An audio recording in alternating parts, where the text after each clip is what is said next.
I'll let everyone in now, make you a host, okay? Sounds good. Then I'll make you co-host.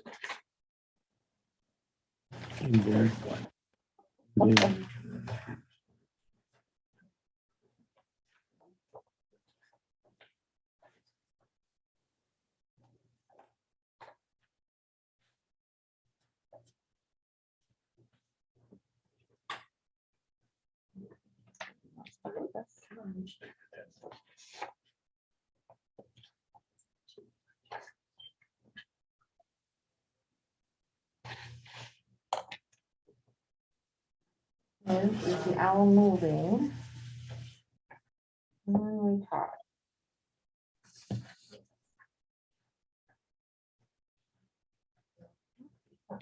Light.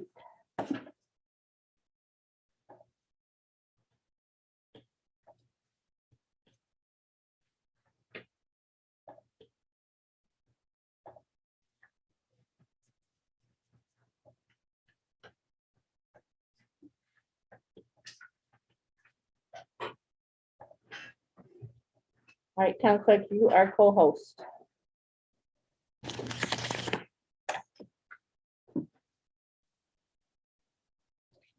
Only one.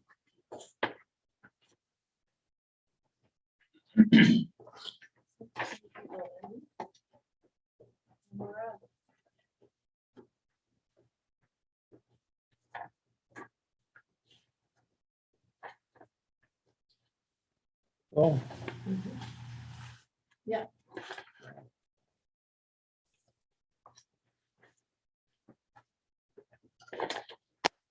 I welcome everyone to this town board meeting on February 23rd, 2002.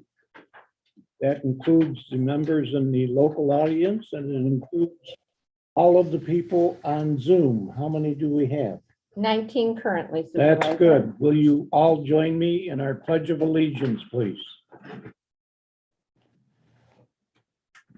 I pledge allegiance to the flag of the United States of America and to the republic for which it stands, one nation, under God, indivisible, with liberty and justice for all. Will the town clerk please call the roll? Councilman Corbin, Here. Councilman Chase, Here. Raleigh, Here. Supervisor Cusie, Here. and Councilman Wolver is excused. All right. Some announcements. Number one, for those who have an interest, the Rush Rifle Range is opening up again for their spring season. That's the rifle range on Stony Brook Road where area police agencies train their officers. And if you'd like a copy of the schedule, you get it in the supervisor's office. And hopefully the quiet winter will not lead into a noisy spring. But we know how that goes sometimes. The second I want to make is regarding the Horseshoe Solar Project. Most of you know that the town, in partnership with the Rush United Citizens, have been opposing that project because of its size and its location. And we didn't know from Article 10 to 93C whether or not there would be any intervenor funding. We found out last week that we received $90,000 in intervenor funding. That is the money that will be used to posture against their efforts. We don't intend to use any taxpayer money for that. So that should assure everyone that what we're using is their money to fight back and hope that it will work. That can allow us to go into our public comment period. Remember, please, that you have 3 minutes to speak. Be aware of those around you and that little ears could be listening. So keep it civil and keep it nice and have at it. Would anyone in this room like to speak? And Supervisor, while we're waiting for anyone in person, if anyone is at home on Zoom, if you would put your name and address into the chat feature, send it to Councilwoman Amber Corbin. We will bring you up, alternating between in person and on Zoom.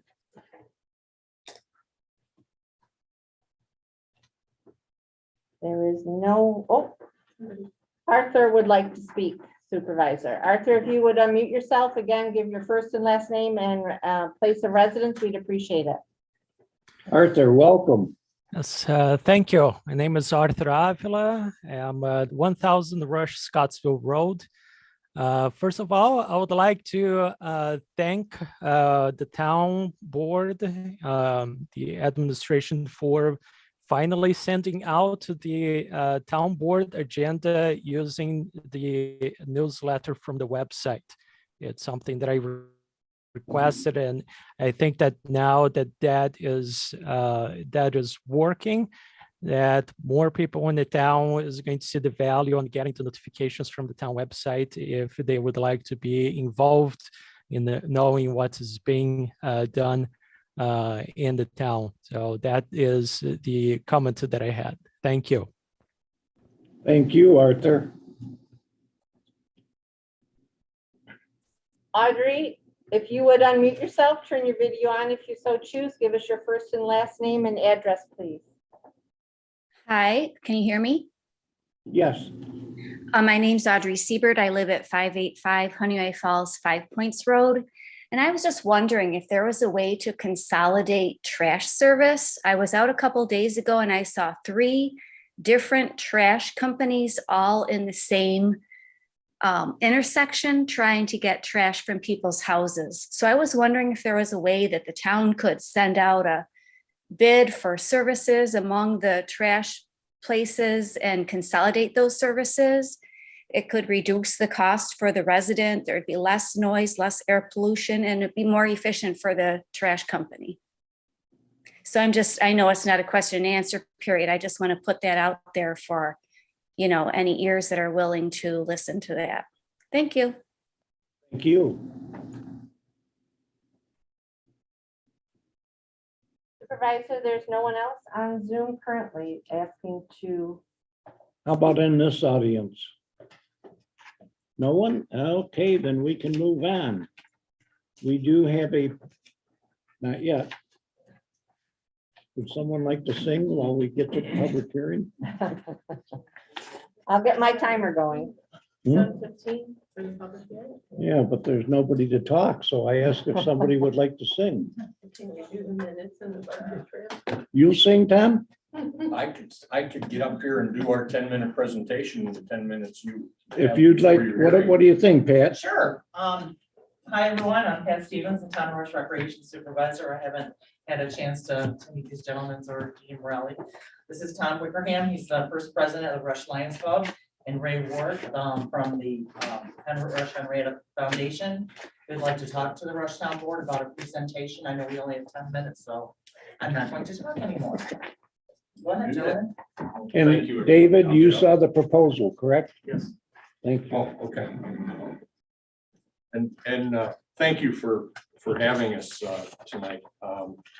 The Rush Lions Club and the Rush Henrietta Rotary Club over the past several months have put our heads together, and since we both contacted Pat Stevens at the Recreation Department about potential projects for the town. As you probably all well know, the Rush Lions, and I'll give you a real quick rundown, was chartered in 1978 here in town. And we continue to be a service to our local community. We've built the gazebo in the Veterans Memorial Park. We sponsored the banners for business up along our main street here. We continue to operate the medical equipment loan closet for people in town and for the surrounding neighborhood. And we continue to, in our efforts of fundraising for our favorite little charity, the Cure for Childhood Cancer organization. It's one of our local pet projects. Ray and I have put together a real quick presentation. We talked to Pat and found that there's a need for a couple of improvements in our park area here behind the town hall next to the playground. That specific improvement being some shade for the parents who are watching the kids. We'll get into that, but let me introduce Ray and he can tell you exactly why we're really here tonight and our purpose. Tom. Rush Henry Rotary has been around since 1950, I believe, and we built the gazebo that's behind the town hall here. Pavers at the Veterans Memorial that's just up the road. I'm not sure which way that is. And we're also one of the sponsoring clubs for Camp Hakamo, which is conducted every year at the Sunshine Camp. So town of Rush has this playground and a pickleball court here behind the Judicious Pavilion. And we're proposing to put sunscreens up behind the park benches that are there. And then perhaps add another bench up by the pickleball basketball court because there isn't one there currently. And if we can get additional funding, then we would also add some shade trees that would be planted in the area so that they would provide some shade also to the benches and perhaps even to the playground area. We'd also like to add a bench over here in the area between Honeyoy Creek and the Lehigh Valley Trail. The Rotary would apply for a grant from our International Foundation. That's one of the ways we help pay for the gazebo that's behind the building here. And we would like to dedicate the bench to our member Walt Springer, who was a member for decades of our club and was active in the group that helped build the gazebo back here. What we're asking for from the town is your approval for this construction that we would do. And in order to get the grant, we would need a letter from the supervisor stating essentially that you support the operation, you're going to participate in some ways, and when the equipment is in place, that you will maintain it and secure it for posterity or for however long it lasts. And that letter that we need, I could supply a sample to you at that point. So the timing for this would be between July 1st of this year and May 1st of next year. And the timing is because of the timing of the grant that we're hoping to receive. So if you have any questions, we're happy to answer. Tom has some more slides. Yeah, just very quickly, I'll run through these slides. Just next one, Amber will I go. apologize. That's fine. The era, that's an aerial of the playground and the basketball, pickleball courts. Current placement of benches are where those yellow arrows are. And just for your information and reference, that sun is really would be the direction of that high noon July sun in the summer, which exposes several of those to some pretty hot rays during the day while parents are watching their kids. You can go to the next one. This is the area up by the Veterans Memorial Park where Ray was talking about possibly an additional bench somewhere where it would be appropriate. Next one. Those are two of the benches looking more westerly at the and we would, what we're trying to do is find out how much funding we can get through our respective organizations in order to, we would hope to cover at least two of those. But all of that is going to be dependent on how much funding we can get through the grants and through our own organization checking account. Next one, Amber. there's several here that are just examples of the type of equipment we're looking at. We're still in process of pricing and looking for what might be the appropriate next one. That's one that actually has an option for almost a wind shade or an additional shade on the backing. These that I'm showing are all metal. So maintenance is very little, but we're going to look at a lot of options. Next, Amber. That's one where the actual bench is incorporated. That's a possibility. So again, we also might be able, depending again, how much funding we have and how that all adds up as far as we could plant a couple additional shade trees on that side of the playground. Yeah, okay, next.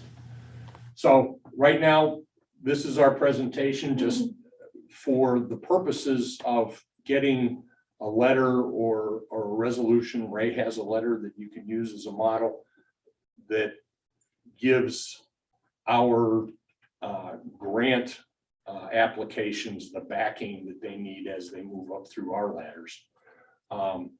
We will determine what the possible costs are. We will do the fundraising. We're not asking the town for money. And we will submit applications for several grants that we have available with our respective international organizations. Tom and Ray, Yes. we do have a scheduled public Yes, I'll hearing, finish real quick, Jerry. So but this I'd like is- to have additional conversation between the board and the presenters and Okay. include our supervisor of recreation in that conversation so that any questions can get answered. You want us to stick around? We've got to go to, yes, stick Okay. around, please. Okay, so this slide, we'll work with you to set up the best, setup, and then we'll make arrangements for the installation. We will using conduct the whatever public resources. hearing. Call you back. Thank you. Thank you. Okay. Takes us to our scheduled public hearing at 7:15. The public hearing is one that's very exciting to me because I have been a strong proponent of trying to do whatever we can do to ensure that we continue to have qualified volunteer fire people in this community and volunteer emergency medical technicians in this community. And I think this is one good example of how the community can thank those people who devote their time and the families who allow them to devote their time to the community to make sure that we have emergency services when we need them. This has been approved by Governor Hochul, who signed the legislation on December 21st. And I want to just read a little blurb here, one short paragraph. We are very fortunate to have a fire department that is 100% volunteer.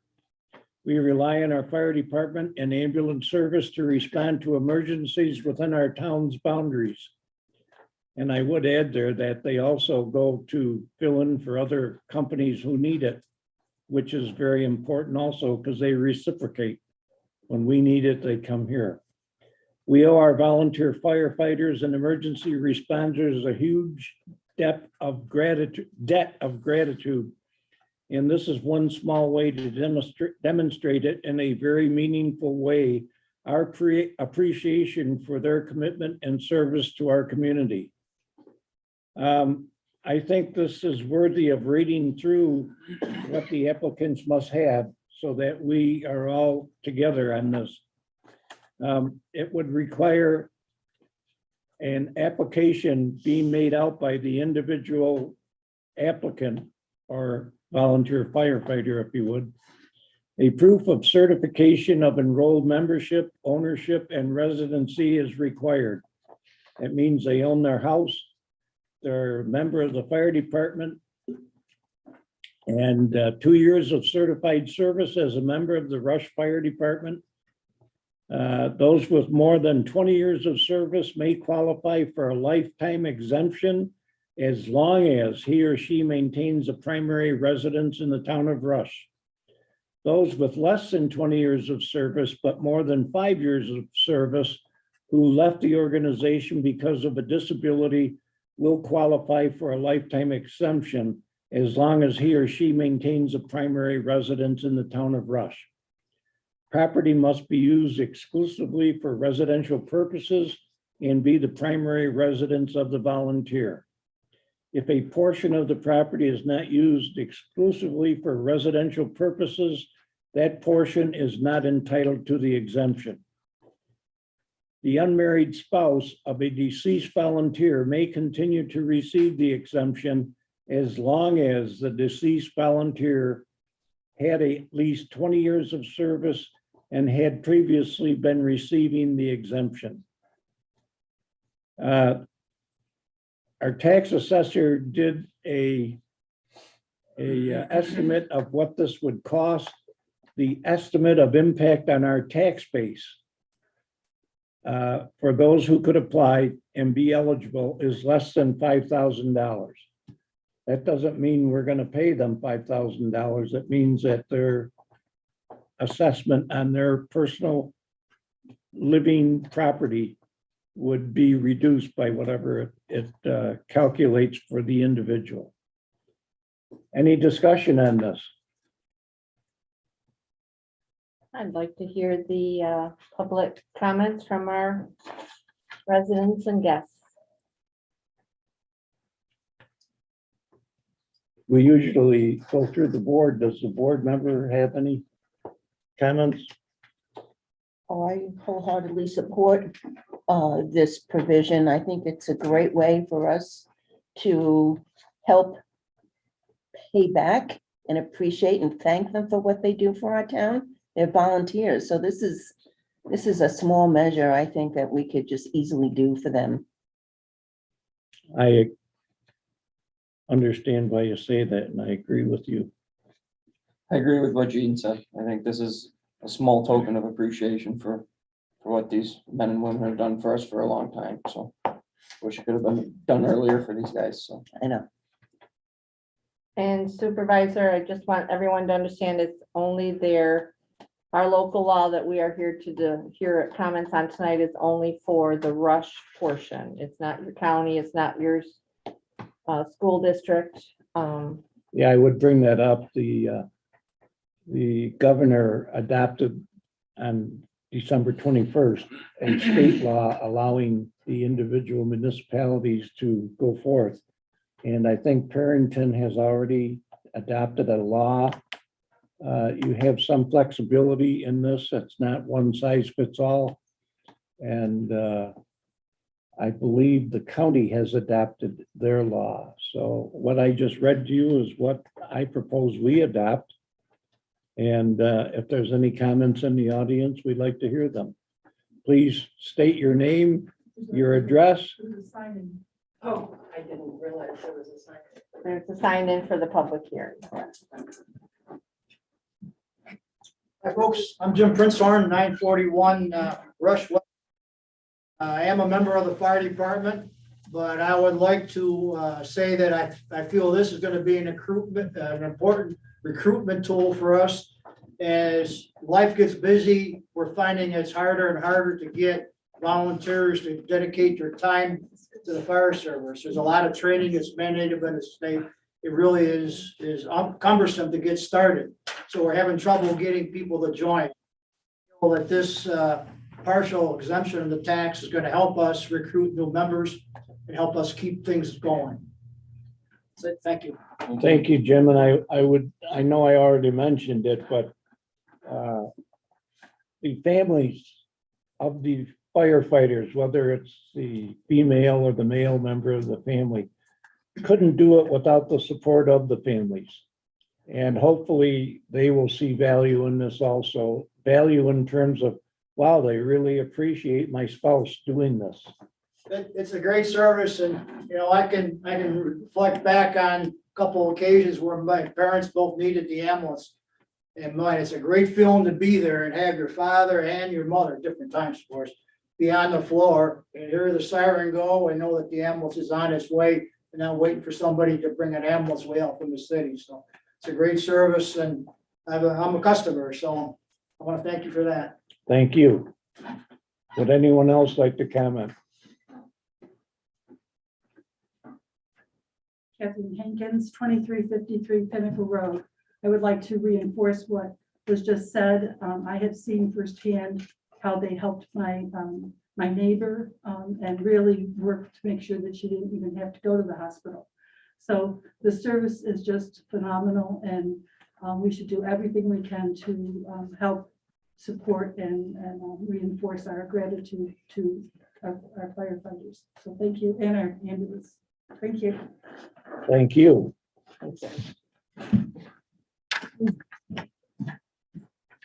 Phyllis Wickerham, 105 Beyond Oak Court. I do understand the benefits of having this exemption for our firefighters and our first responders, but I did have a couple of questions of clarification I would like to know. Every year, the town board sets a tax levy. If this exemption of 10% to each of the firefighters and first responders in our district is approved, how does that extra 10% minus from them get made up within that tax levy? Because you have to bring in the same amount every year. So I guess your comment was that it was an impact of less than $5,000. Is that something that is going to be coming out of the general fund and line item budgeted, or is that something that will be added to the rest of the population to pick up the difference? Well, keep in mind that number one, that less than $5,000 isn't an absolute dollar value. That is the reduction in their assessed value. So as with any department in the town, when it comes budget time, that will have to be factored in so that we can set the tax levy. So the firefighter families would have a 10% less in their bill, and everyone else would have I guess I need clarification on how So that's the going. firefighters did not have 10% less in their bill, they'd have 10% less in their assessed value. Okay, which means that their bill would be less. Yes. Okay, and how is that difference going to be made up? I just explained that as all departments do, they submit an operating budget for the coming year. That would have to be submitted, and that would have to determine in the final formula how much our tax levy would have to be for all residents.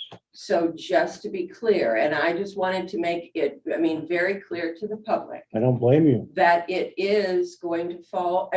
I do appreciate that this is something that will show an appreciation for a service, but do the rest of the residents know that that burden will fall back on them?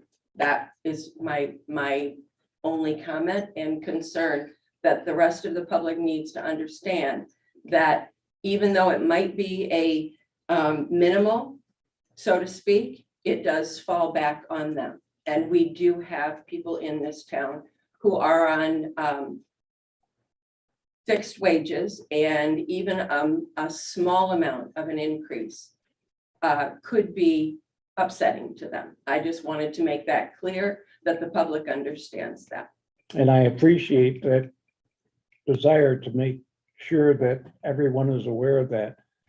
This has been in the media. I've seen it in the media several times. And we will make sure that nobody has a unnecessary burden on them because of this. We think this is important, and we're going to hopefully adopt it. And we will take whatever steps are necessary at budget time to make this possible without putting a burden an undue burden on other people. I look forward to seeing how you're going to accomplish that. Thank you. You're welcome. I guess I wouldn't call it a burden myself. It probably amounts to pennies.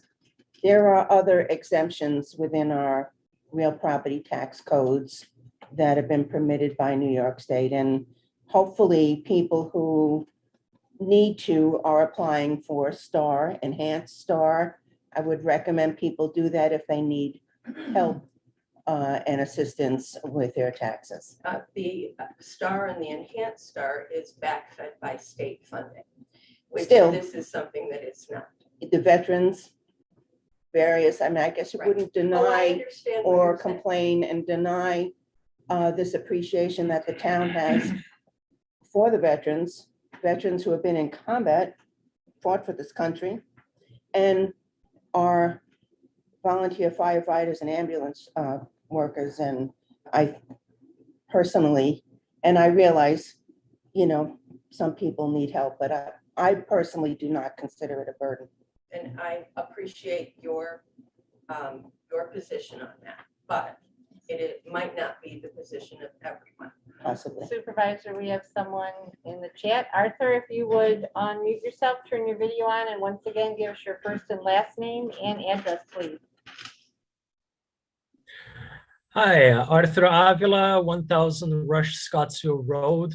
I'd like to say that I don't oppose on the principle of rewarding the volunteer firefighters to receive a tax break. There is, I believe that the distribution of how that benefit is going to be done is not ideal, because we will have people who are dedicating the same amount of their time, dedication to the fire department. They'll get different benefits depending on how much property they're holding.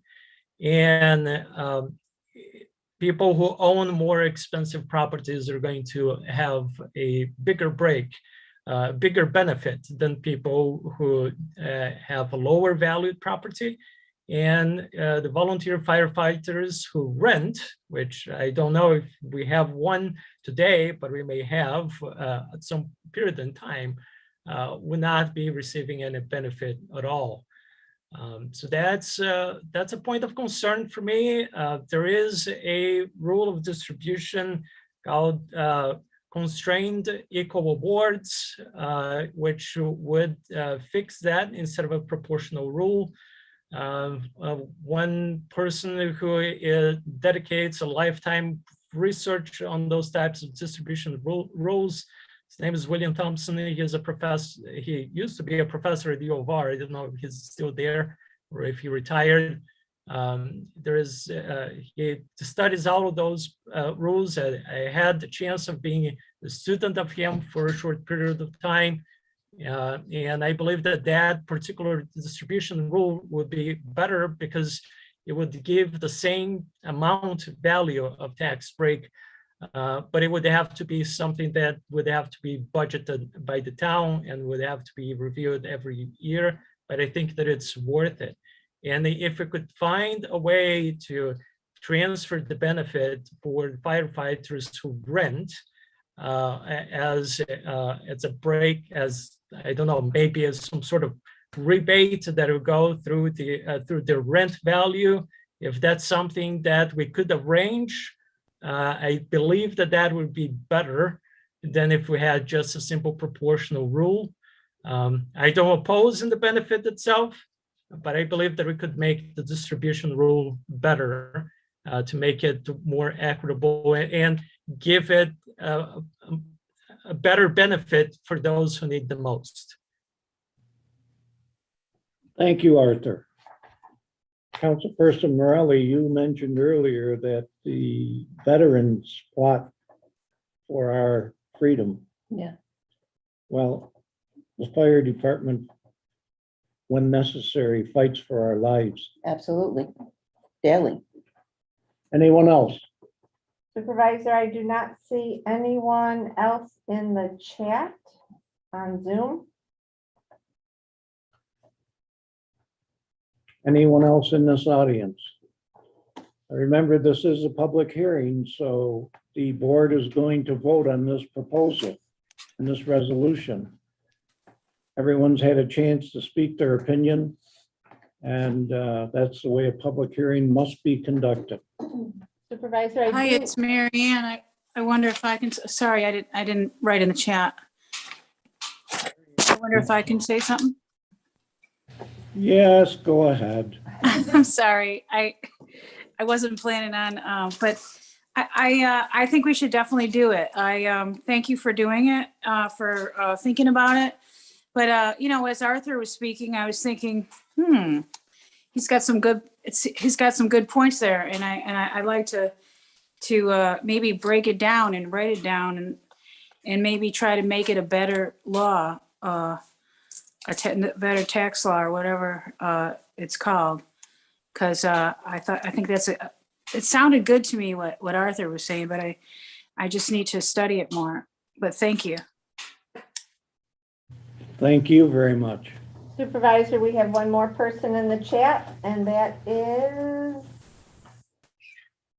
Audrey. Audrey has a question. If you would unmute yourself, Audrey, first and last name and address once again, please. Audrey Siebert, 585 Honeyway Falls, 5 Points Road. My question is, if the volunteer has volunteered for a different community and then moved to Rush, does that qualify them for a tax break in the town of Rush? We don't have that included in the requirements, Audrey. A volunteer in another town who retired and moved. has this exemption, moving here, they would have to fulfill the requirement for Rush volunteers. Okay, thank you. I didn't understand that part. Thank you so much. Thank you. Would anyone else like to comment? Just, If you could again get up and give us your first and last name and address, please. Yep. Phyllis Wickerham, 105 Beyond Court, and as I read this law, it does say, to answer Audrey's question, that any enrolled member of an incorporated fire company, fire department, or incorporated volunteer ambulance service who accrues 20 years of active service, that to me would suggest that if you served in a different town and came here and served as well, that would allow you to apply for the benefit. Are you reading from 6676A? I'm reading from the law that was posted on the town website. It is in it says grant of exception, chapter 103-13, section B. So it doesn't say specifically, and it also in section A, enrolled, it says pursuant to accordance 466K of New York State Real Property Tax Law, including all subsections thereof, the primary residence owned by an enrolled member at least 2 years of an incorporated. So it doesn't specifically say the town of Rush. So you may have to either clarify that if that's what your intent is, or include anyone who comes in who has service elsewhere. I'm going to say at this point, it does not specify what you're suggesting, and that is your interpretation, which I appreciate, but I think we've got to vote on what we propose here. And I'm just reminding you, this is what you proposed. That was not a posted law. That was just a posting on the site. It's what you are going to be voting on. No, we're going to be voting on what I said here. Well, I'd like to ask Attorney Howe, because I also have a question on another part of it. Sure, so you can make amendments to it as we're discussing, which is what I'm assuming is what we're doing. The draft of the proposed law is sufficient to put the public on notice of the essence of the law material portions of it. But as you discuss it, you may make changes to it as you conduct as amended. So the question is then of the board, although do you have to call the public hearing closed yet or If you're done with the public hearing, you can close it and continue. with the continue the deliberation. discussion? What Would you like do, to ask your Supervisor? question first? Oh, no, that's all right. I've got Oh, okay. additional questions. Having no one else, Just want to make one point to the board is that there should be. no- Your name again, Oh, Catherine? Catherine Hankins, 2353 Pinnacle Road. I really urge no delay because March 1st is next week. This gives us an opportunity to give back a little. And no matter how we look at it, this is a state opportunity that has been given to us. We have to go through a lot of other hoops to create our own local exemption. This is going to be managed. I'm ready to put it on our website. And it's a state, it's an exemption that is following the rules of the state. So we could make amendments as our attorney says, but let's pass this that has been given us an opportunity by the governor and then make any amendments to make it better. But anyone who has worked 20 years in any department in New York State, they deserve to have this kind of exemption. It is a minuscule. It's just exactly what Councilperson Morelli said. This is nothing, and it's going to be in a line of other exemptions. Exemptions for nonprofits, exemptions for people with disabilities, exemptions for people who have lower incomes. This is a very wealthy town. We can afford this, and we can't necessarily afford to start paying our firefighters what they deserve. So they're volunteer. We are saving so much money by having a volunteer fire force. We should be just do whatever we can to pay them back. So let's not get caught up in little semantics. thank you, Catherine. You're welcome. Who has the resolution to propose? Well, I just want one clarification, Attorney Oh, Howe. In the proposed law that we have, not what the supervisor, it does not have anything about surviving spouse. And I would like that added to That was an amendment I made this, in reading the Yes. proposal. right? Right, so the local law you're adopting tonight would be the one that was read, the language that's read by a supervisor that could be appended to the approval resolution that you have before you. Okay. Does anyone else have a question, comment, rejection, whatever? All right, Okay, who wants to read the proposal? I will read it, having a husband that was a volunteer fireman, apologies, not in Rush, but in Fairport for many, many years. Please specify that the proposal, when you read it, includes the amendments. Would you like I to made. read it then, Supervisor? Oh, I think you. Okay, all right. I didn't have a husband who was a firefighter, so I think you. Or enjoy wife. Doing it. All right, resolution of the town, are we all good? Yes, all right. Resolution of the town board of the town of Rush regarding local law number. Town clerk, what, no, are we in one? Is this one? Local law number 1 of 2022 to provide tax exemption for volunteer firefighter and ambulance personnel. Whereas the town board of the town of Rush, the town board has determined that it is in the interest of the town of Rush to adopt a local law to provide a tax exemption for volunteer firefighter and ambulance personnel in accordance with New York real property tax law.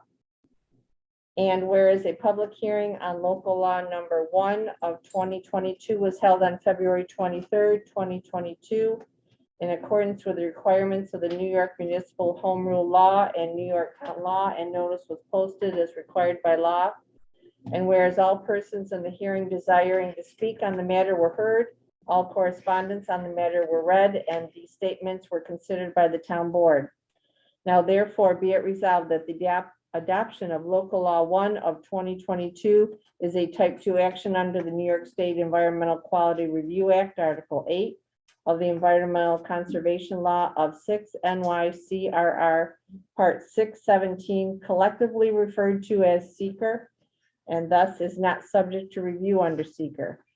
And be it further resolved upon due consideration by the town board, local law number 1 of 2022, a copy of which is attached and incorporated hereto is hereby adopted. And I'm trying to see where we had the applicant part. Adopted as read. And hereby adopted and read, applicants must have proof of certification of enrollment, membership, ownership, and residency is required. 2 years of certified service as a member of the Rush Fire Department organization. Those with more than 20 years of service may qualify for a lifetime exemption as long as she maintains a primary residence in the town of Rush. Those with less than 20 years of service, but more than 5 years of service, who left the organization because of disability will qualify for a lifetime exemption as long as she maintains a primary residence in the town of Rush. Property must be used exclusively for residential purposes and be the primary residence of the volunteer. If a portion of the property is not used exclusively for residential purposes, the portion is not entitled to the exemption. The unremarried spouse of a deceased volunteer may continue to receive the exemption as long as the deceased volunteer had at least 20 years of service and had previously been receiving the exemption. Be it further resolved that notice of the resolution shall be filed and circulated to the extent required by any applicable provision of the town code and or any relevant statute or regulation. And be it further resolved that said resolution and local law shall take effect immediately, and the town clerk be and hereby is directed to enter said local law into the minutes of this meeting and to give due notice of the adoption of said local law to the Secretary of the State of New York. The adoption of the foregoing resolution was moved by Councilwoman Corbin, seconded by I'll second that. Supervisor QC. And duly put to a vote. Thank you. Councilman Chase, Aye. Councilwoman Corbin, Aye. Councilwoman Morelli, Aye. Supervisor Cusie. Aye.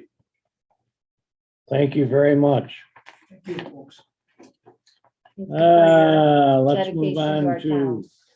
I'm sorry, I said thank you to our dedication to our town. you got that right. Um, Are we gonna go back to? Yeah, we go the back. we're gonna go back The to presentation. Tom and Ray so that they can finish with the library. I'm sorry, the Playground. sunshade. Go ahead, Ray.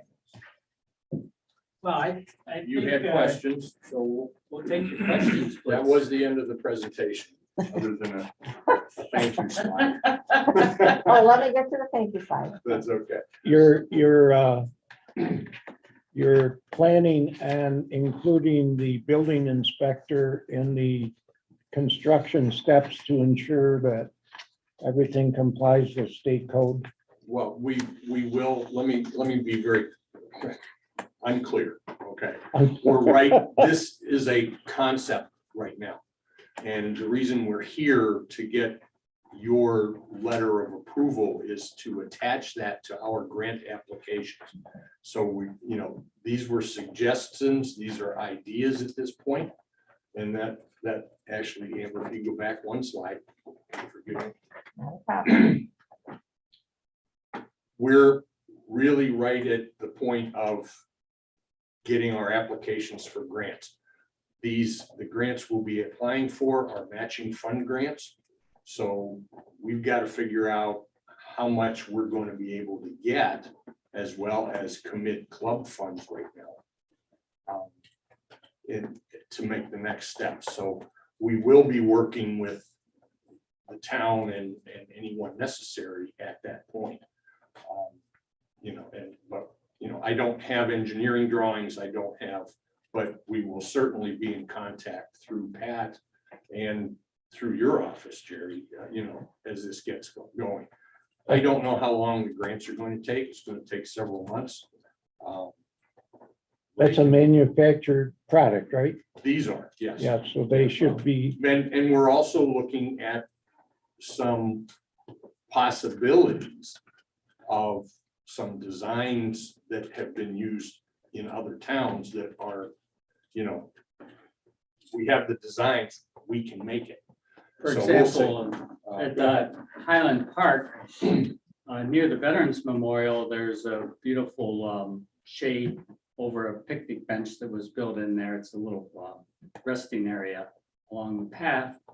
And I happen to know the gentleman that installed it, and he told me that if he can find the plans so that we could then, I'm also the chair of industry, so I was over there yesterday and spoke with Nate Lester, who's the, I guess he's the vocational instructor there.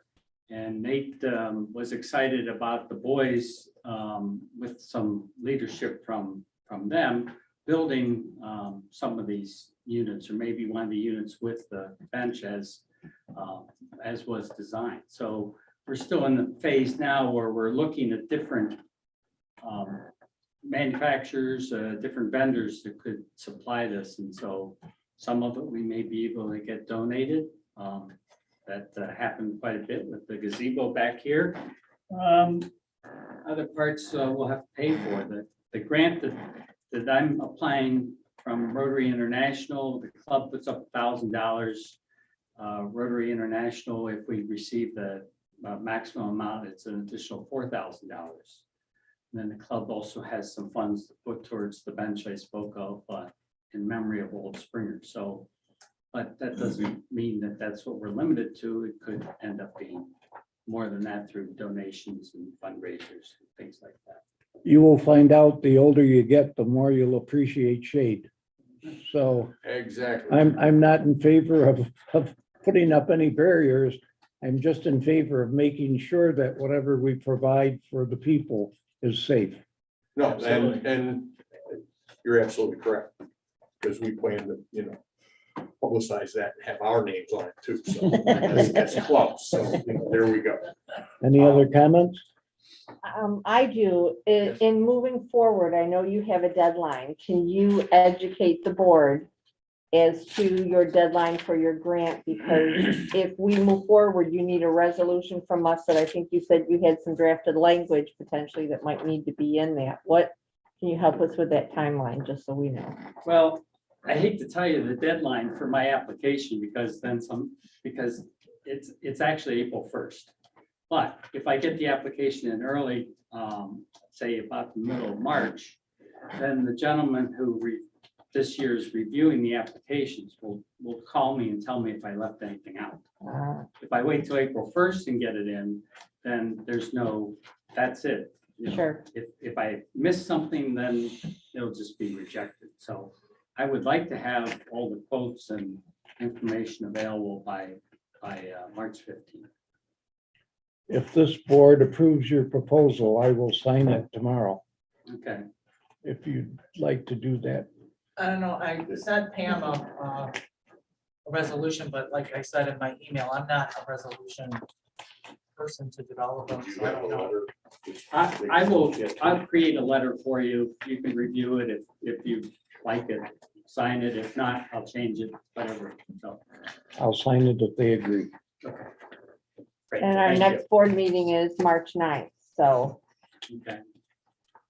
you're saying by March 9th, that a resolution, or Would you're you be saying able to tonight? vote on resolution this evening? Do we have a resolution, Pam? I provided one. Is this the one that Pat? Is it the one I did, or did you change it? I'm Oh. sorry. Okay, so there's No, one I in our tried. package. I don't see one. Do you see one? There is, I have it. Okay. Oh, well, then you can read Thank it. you, Pam, for doing that. Oh, I see it. And thank you both. Okay, Absolutely. all right. Thank Like you all. that. Thanks. It's Oh. just more that we can, you know, No, provide some I get- services to the. I town. agree. I get complaints from parents all the time, and I call Chase's and ask them about the greenhouse. I was just trying to find ways to, like, a tent thing. Dan, remember I called you guys for a tent? So this will make a lot of parents very happy. I know, I've sat out there with my Oh, you have, grandchildren. You want to put that in new business as a resolution? Adopt that resolution. However, we legally have to do that new business resolution, add that Yeah. to approve the sunscreen covering. This is just an approval for the grant for that, correct? For them to start pursuing the grant. That's- Yes, okay, well, I'll Right, read is that- it, and then if we need to tweak it, I Right. mean, in case you don't have it. So we'll- I, Jean Morelli, move to accept the Rush Lions Club and Rush Henrietta Rotary Association's pursuit of a Yep. grant for the purpose of providing the town of Rush funds in which to place sunscreen covering over existing benches, add an additional bench to the basketball/pickleball court, and with possible additional grant funds, plant shade trees in the area and a bench added to the park area between the Honey Eye Creek and the Lehigh Valley Trail in that order, and pending town attorney review and approval. Do I have a second? I'll second that.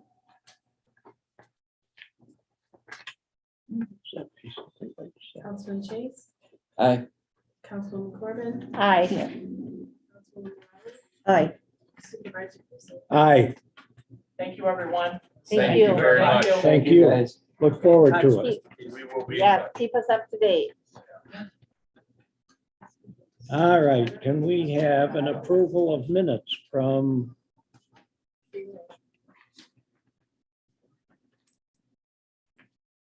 January 26th? Supervisor, I have not had a chance to read them. We got them earlier today, and with everything on our agenda, maybe the rest of the board would be able to, but I haven't had a chance. I started and kept getting stopped. I know, I haven't had a I chance really either hadn't. with everything else on Sorry. this agenda. And I assume that would be so for, we've not received February 9th yet. right, okay. So we can move on to the approval of a budget transfer. Let me find that. I am on deck for that. There are 3 budget transfers. And I will read what they are for. They are in the amount of $165, transfer number 1, $165.28 from contingency to the highway disability insurance to reflect 2022 disability insurance from Standard Security for Highway Fund.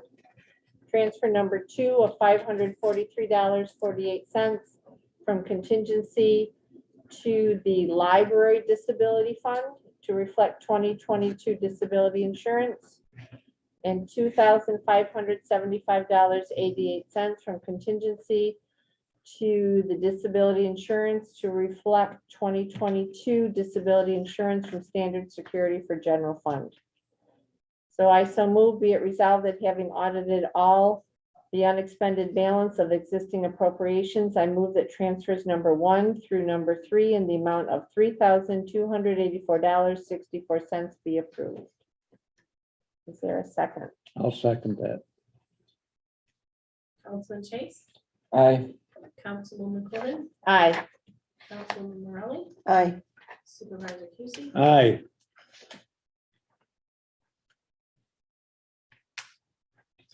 Ready for the abstract? I am. There are 2 abstracts for tonight. First is approval of abstract 2-2. I so move, having reviewed all vouchers on abstract 2-2 dated February 11th, 2022, numbered number 180 through number 182, that they be approved for payment in the amount of $251.53. Is there a second? Seconded. Sorry. Yep, we got it. Councilman Chase, Aye. Councilwoman Corbin, Aye. Councilwoman Morelli, Aye. Supervisor Pearson. Aye, Approval of abstract number 2-3.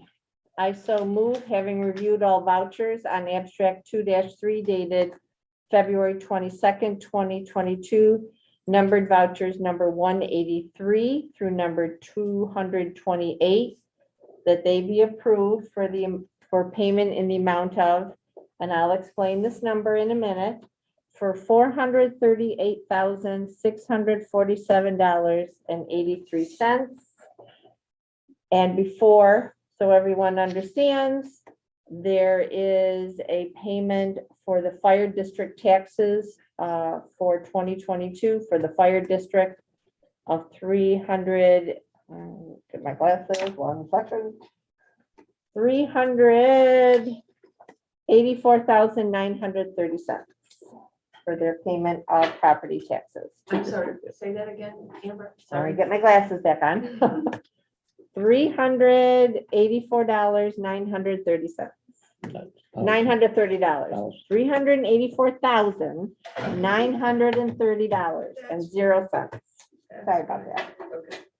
Do I have a second? Well, before you make a second, Sure. do you want to mention the 9,000 some dollars for snow removal from the roof? There was 9,000 and change for the removal of over 2 feet of snow and ice on the library roof, as well as the town hall building of those 2 storms we had that had just piled up and up and up and up, which was creating issues again.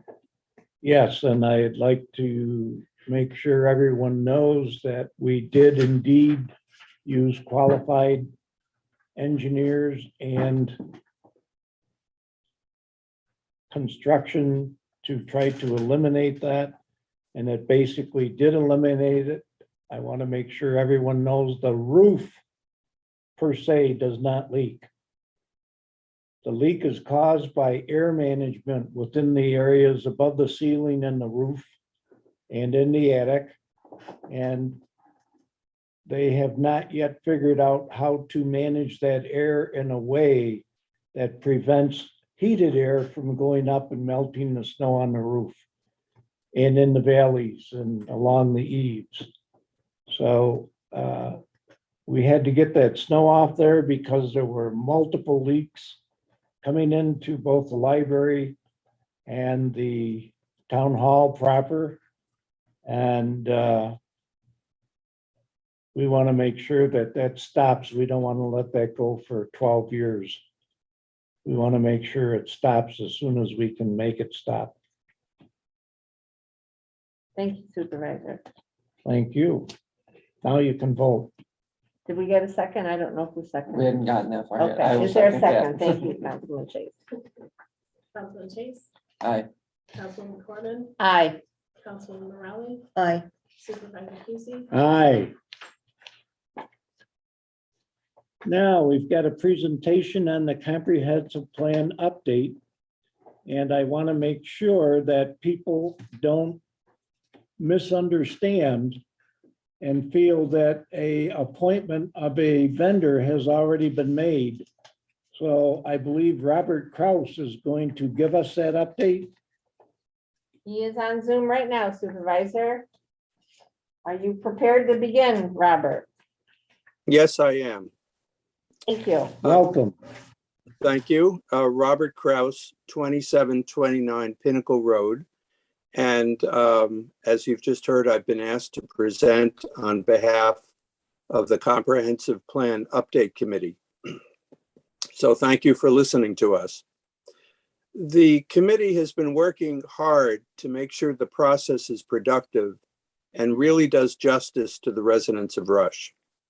Overall, our goals have been to maintain and enhance our small town atmosphere and sense of community, promote and enhance the hamlet, protect farms, open spaces, public lands, forest, parkland, waterways, scenic views, and environmental resources, consider growth that maintains the town's character, preserve and enhance the town's history and cultural heritage,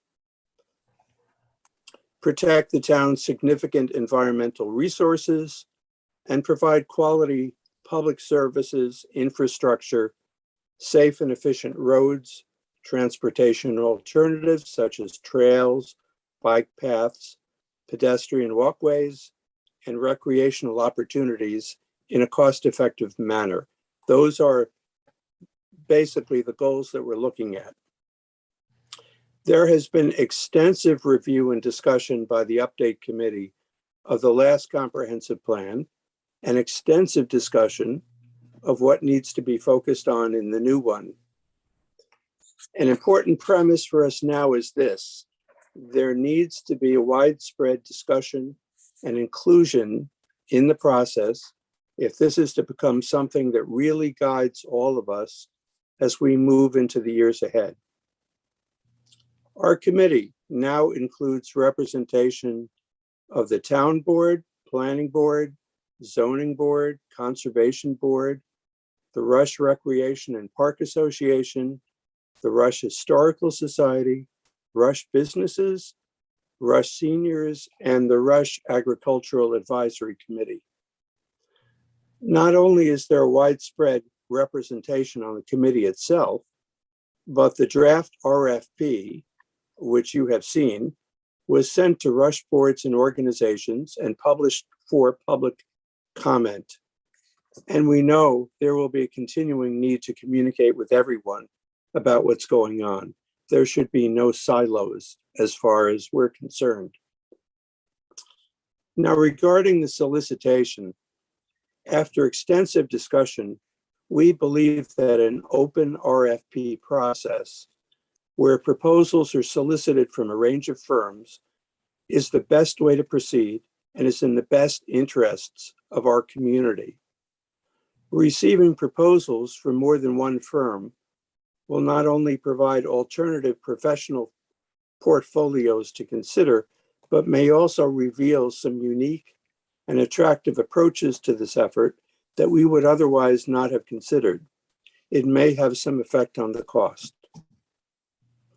The Comprehensive Plan Update Committee also feels strongly that it should conduct the initial review of proposals received and then make a recommendation to the town board. Our recommendation at this time is to have the town board, number one, approve the RFP, which you have received, pending legal review, and direct that it be published and issued by the appropriate town officials, updating the various events and due dates in the RFP accordingly. Number two, we would ask that the town board would participate in a pre-proposal meeting that will be hosted by the planning committee for all interested parties. And number three, receive the proposals and forward them immediately to the planning committee for review and recommendation. Now, lastly, about the process going forward, the Comprehensive Plan Update Committee plans to serve as the point of contact for what we hope will be extensive, robust rounds of communication with all of the constituents of Rush. We also expect there will be another and more comprehensive town-wide survey. We will be giving the town board updates along the way, and we know that you will all also be kept informed through our town board liaison, Councilman Dan Wooliver. We know you are eager for movement forward, so are we, and we hope that you will take action tonight. That's what I wanted to say, and we're certainly available for questions. And I know there are a number of members of the committee, if not in the room, then on Zoom.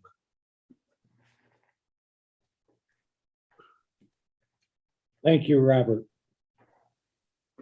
Any board discussion regarding Robert's comments and his update of where the comp plan committee is? Well, having read through the RFP, it's very detailed. They have put a lot of time and effort and thought into it. And they've done an excellent job. And I look forward to what kind of response we get.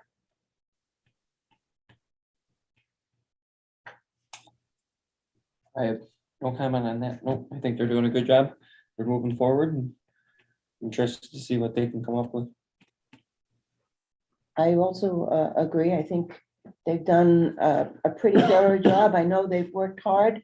And I like how inclusive they are to so many members and representatives of the community, and have conducted this in a very open and transparent way, and will continue to do so. Thank you. I feel the same way that the three of you feel. And it's encouraging me to have them go forth, because I like what I see so far. I have no reason to believe I won't like what I see in the future. And the comprehensive plan, as you well know, is key to the future of the town of Rush and how we conduct business to get there. So my opinion is, Robert, are you still there? Yes, I am. You have 3 RFPs to send out, is that correct? Or 3 destinations? No, I think it's more than that. I'm not an expert in this particular part of the process, but as I understand it, there would be some public posting of the availability of the RFP so that anyone could see it. But there also, we would have the option of reaching out to a number of specific firms, and I can't tell you the number, that might, at least at first glance, appear especially well qualified to do the work. And we could reach out to them too and let them know about the RFP. Then we just have to see who decides to submit. I'm not sure I understand that last statement. Well, you send out the RFP, you let firms out there know that you're interested in proposals to assist the town of Rush on the comprehensive plan. Some of them might choose to submit a proposal. Some of them might decide for one reason or another that they won't. And so it's hard to know at the outset how many proposals will be received back. Once they are received back, we would suggest that the town board officially receive them, timestamp them, et cetera, and that they then be turned over to the update committee for a review. And we are in the process, actually, of formulating a matrix on which different proposals could be evaluated. And then the next step, of course, is that we would make a recommendation to the town board, because it would be the town board that would approve a contract with a firm. David, am I correct in my assumption that for engineering services, such as I interpret this to be, you don't have to get into a competitive bidding situation? These are professional services. Professional services. So there's no relation, no correlation with competitive bidding. That's correct. Thank you.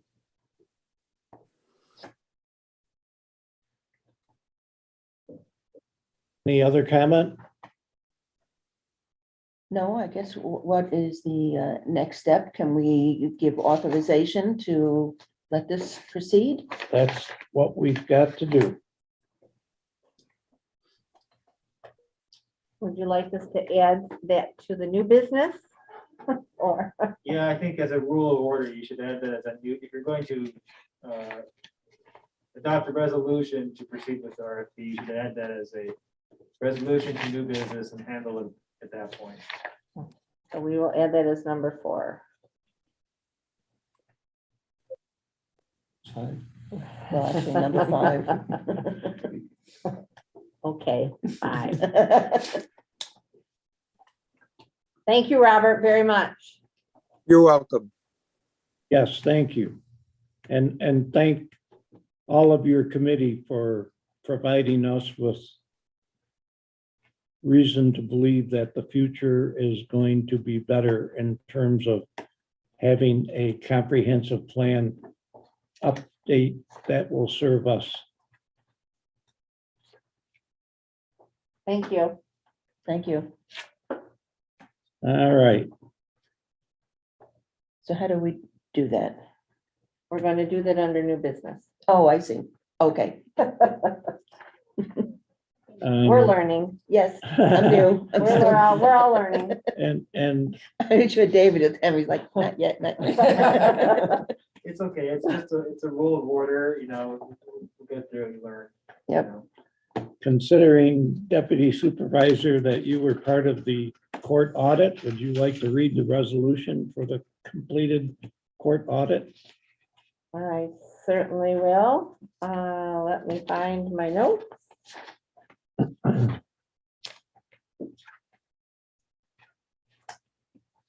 It's getting there. Too many folders. All right.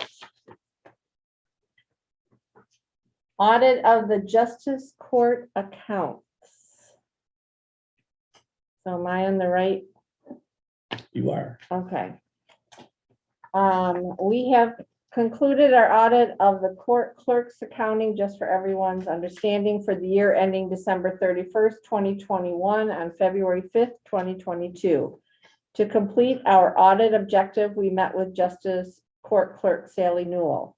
We reviewed the adopted policies and procedures of our Justice Court, as well as in accounting records. Our audit was conducted in accordance with general accepted government auditing standards. Based on our review, we found that the court properly collected and remitted all monies received. In addition, the court system has adequate controls, and the Rushtown justices, the Honorable Michael Talon and the Honorable Donald Knabb, review audit trails of user transactions on a regular basis. Finally, we found that the court is timely in its reporting to the Division of Justice Services as well as to the Department of Motor Vehicle. One point of improvement, the court should deposit all funds within the required 72 hours. Councilman Woolever and myself would like to thank Justice Court Sally Newell for her time and assistance during the audit. I so move that pursuant to section 2019-A of the Uniform Justice Court Act is audited. An audit was conducted of the Rushtown Justice Court on February 5th, 2022 for the year 2021, and that the Rushtown Justice Court audit findings report provided by Councilperson Corbin and Councilperson Woolever be accepted as submitted. Is there a second to that motion? I'll second that motion. Councilman Chase, Aye. Councilman Corbin, Aye. Councilman Raleigh, Aye. Supervisor Tucci. Aye, And I did provide the clerk with the original signatures of Councilman Woolever and myself for her records and filing. thank you very much. Now we can move on to our attorney, David Howe, to lead us through the Helios Seeker Part 2 discussion. Yeah, so just by way of background for the board and for the public, where we are in the seeker review of this is that you'll remember back in, I think it was August of last year, the town board indicated its intention to serve as lead agency, and the appropriate notices were sent out to all of other interested and or involved agencies. And so as a matter of seeker housekeeping, the first thing we can do, we need to do tonight is to adopt a resolution that basically assumes lead agency status for the town board so that we can then proceed with the rest of seeker. You have a draft resolution before you in your resolution package. And yeah, there's a couple of places where there's sort of a typo where there are references to planning board. And actually, it should be obvious that it should be town board. So apologize for that, for those typos. But what you have before you, I would suggest if you're prepared to read that and to assume lead agency status, go ahead and do that. And then we can proceed with, I can start to walk you through the rest of seeker. So actually, I'll just start with that. Once you adopt this resolution to proceed as lead agency, the next step is you should have a motion to proceed with reviewing part 2 of the secret EAF form, which you should all have that copy of that in front of you. The part 2 is about 10 pages or so. It has about 17, 16, 17, 18 questions with many subparts. And what I intend to do tonight is, if you pass that motion to proceed with part 2, is to go ahead and read each one of the questions. And each one of these questions has a subpart, it has a yes or no. And if you answer yes to many of these, then you have to proceed with the subpart questions. And as we proceed, where appropriate, I'll read the question and then I'll throw it to and then from MRB, who can provide any additional comment or answer any questions you may have about how to answer these specific questions. And as we get through that, hopefully we'll get through this form. And depending on how we respond to the questions, it will determine what your next step will be. Basically, the point of this exercise is the next step in determining environmental significance. What I mean by that is you may be familiar with the concept of a negative declaration or a positive declaration.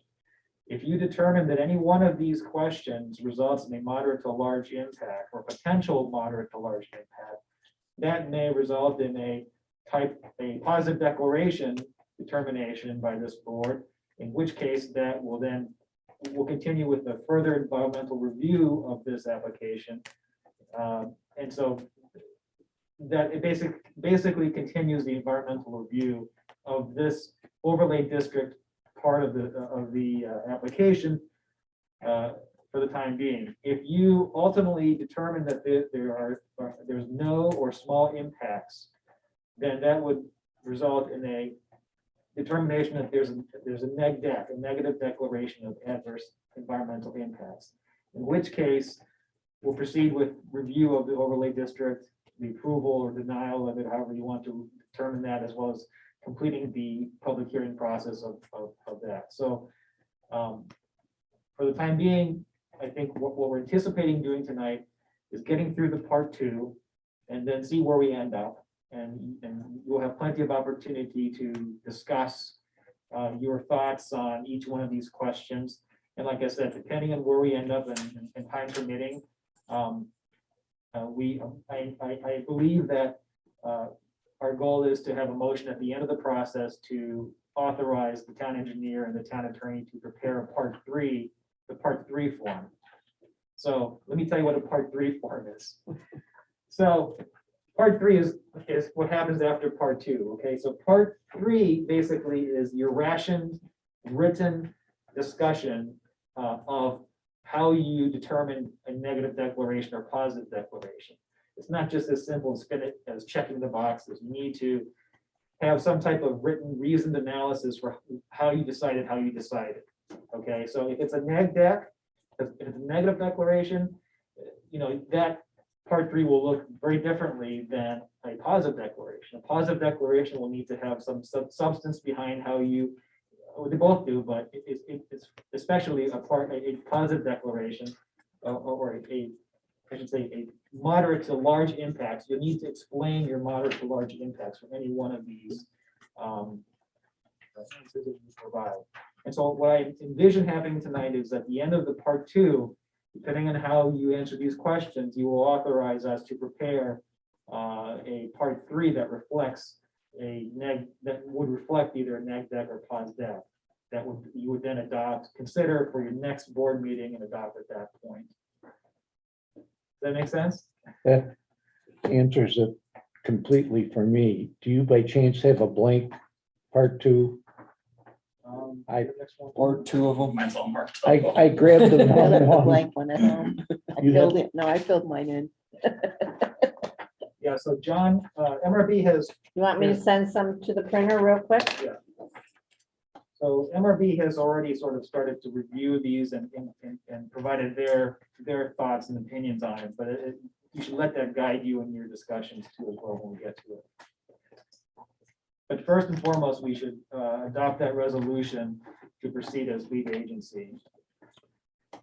All right. And I will jump in and interrupt you when there is a correction from planning board to town board, okay? This was the designating lead agency, correct? Yes. It's not on there. I don't believe. It's the very last 2 pages it should be. Yeah. Well, this was, okay, gotcha. I don't know why mine looks different then. I think that's just a fireman one. No, the Oh, is it? solar and Oh, I don't system know. overlay district. That's the see. same thing Dan has. Yeah. Okay. I've got the one with town board. There's no planning board in mine. Does yours have planning board in it? Okay, I'll correct that as we go. okay. Someone want to read it? I'll read it. You want to go for it? You want me to read it? You want me to? Okay, I will. Yes, I would rather. Whereas, well, first of all, Town of Rush, Town Board Resolution, Helios Rush Solar Farm 1 LLC, 540 Honey I Falls, number 6 Road Solar Energy System Overlay District application. Seeker designating lead agency. Whereas Rush Solar Farm 1 LLC and Rush Solar Farm 2 LLC previously applied to the Town of Rush, the town, pursuant to section 120-74 of the zoning law of the Town of Rush, the town zoning law, for the development of a Helios Rush Solar Farm 7.5 megawatt MW alternating current AC photovoltaic array on 36.5 plus or minus acres of an approximately 101.5 acre parcel of land located at 540 Honey Falls, number 6 Road, Rush, New York, the property. And whereas the town board of the Town of Rush, the town board previously referred the application to the Town of Rush Planning Board, the planning board for a report and recommendation on the creation of a solar energy system overlay district pursuant to section 120-74H 18 lowercase b of the town zoning law. And whereas during the course of the planning board's review and in response to comments received from the town, the project was revised and Rush Solar Farm 1 LLC submitted revised plans, the revised application proposing the development of a single 5 megawatt facility on 25.1 plus or minus acres of the property, the project. And whereas the town board has determined the proposed action referenced above to be a type 1 action under part 617 of the State Environmental Quality Review Seeker regulations. And whereas the town board has on Tuesday, August 11th, 2021, declared its intent to be designated the lead agency for the proposed action under the provisions of the State Environmental Quality Review Seeker regulations. The next few, all the next references to planning board in the draft you have should be corrected to town. You have. I have the corrected one, I believe. Whereas the town board has not received any written objections from the involved agencies to the boards being designated as the lead agency under the seeker regulations. And whereas the town board has previously determined that it is the most appropriate agency to ensure the coordination of this action and for making the determination of significance thereon under the seeker regulations. Now therefore be it resolved that the town board does hereby designate itself as the lead agency for the action identified above herein. The above resolution was offered by Councilwoman Corbin and seconded by, I'll second it. Councilman Chase, Aye. Councilwoman Corbin, aye. Councilwoman Morales, Aye. Aye. I'm going to go get them right now from the copier. Oh, I will be right I was back. gonna go. Oh, right back. Hopefully there's enough paper.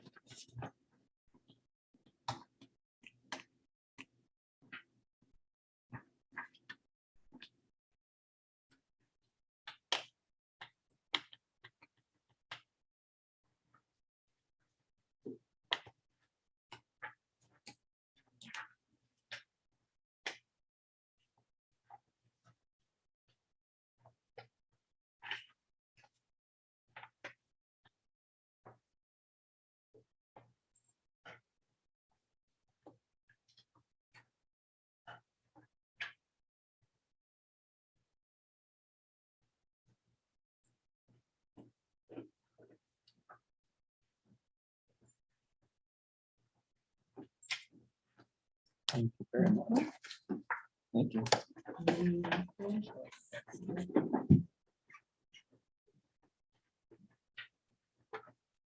So then my understanding is we needed a resolution to begin the part 2 of seeker, you said. Just a motion to review it, start part 2. Oh, you're all looking at me? We close the public hearing on this? No, the public hearing is still open Yeah, until Okay. yeah, we can next keep that open meeting. and close at the next public meeting. Okay, I so move to begin the part 2 of the seeker, part 2 section of the seeker, which is the, let me find it. State Environmental Quality Review regulations for the Helios Rush Solar Farm 1 LLC at 540 Honey Falls, number 6 Road, Rush, New York. Anything else? That's it. Is there a second? I'll second it. Aye. Councilwoman Corbin, Aye. Councilwoman Riley, aye. Supervisor Tucson. Aye. Okay, so I'll start with on the first page, number 1, impact on land. You see where I'm starting? Mhm. Yes, Okay, so the first question is, does the proposed action involve construction on or physical alteration of the land surface of the proposed site? Yes. yes. We all in consensus on that one? Yes. Okay. So moving on then to sub question A. The proposed action may involve construction on land where depth to water table is less than 3 feet. So that question was not answered in part 1. That's correct. By the applicant. Correct. John, you have any comments on that? They did go out and obtain geotechnical data, which stated it was about 4.5 feet or deeper. And also in thinking about what is occurring on there and the impacts to the water table, should it even be shallower than that? The construction of these solar panels are basically concrete piles to support each one of those panels. Typically, I would say that's not a large impact of any sort, but again, the geotechnical report did state that the moisture in any of those test pits was starting to seep in at 4.5 feet or lower. So I would say no Okay, to I that. did read that in their test, yeah, okay. 4.5 feet. Well, that would put me at a no. Mhm. Why do I remember that as being quite swampy? There's wetlands, there's. Maybe down towards the West side. far west side of it, but I think, I guess, looking at where the array of the solar panels are gonna be, I think most of that seemed to be pretty well drained Higher. ground up there. Uphill far Yeah, from that? yeah, closer to 390, I would say, Okay, or West Henrietta Road, depending on what portion of. I know I'd like to farm that ground.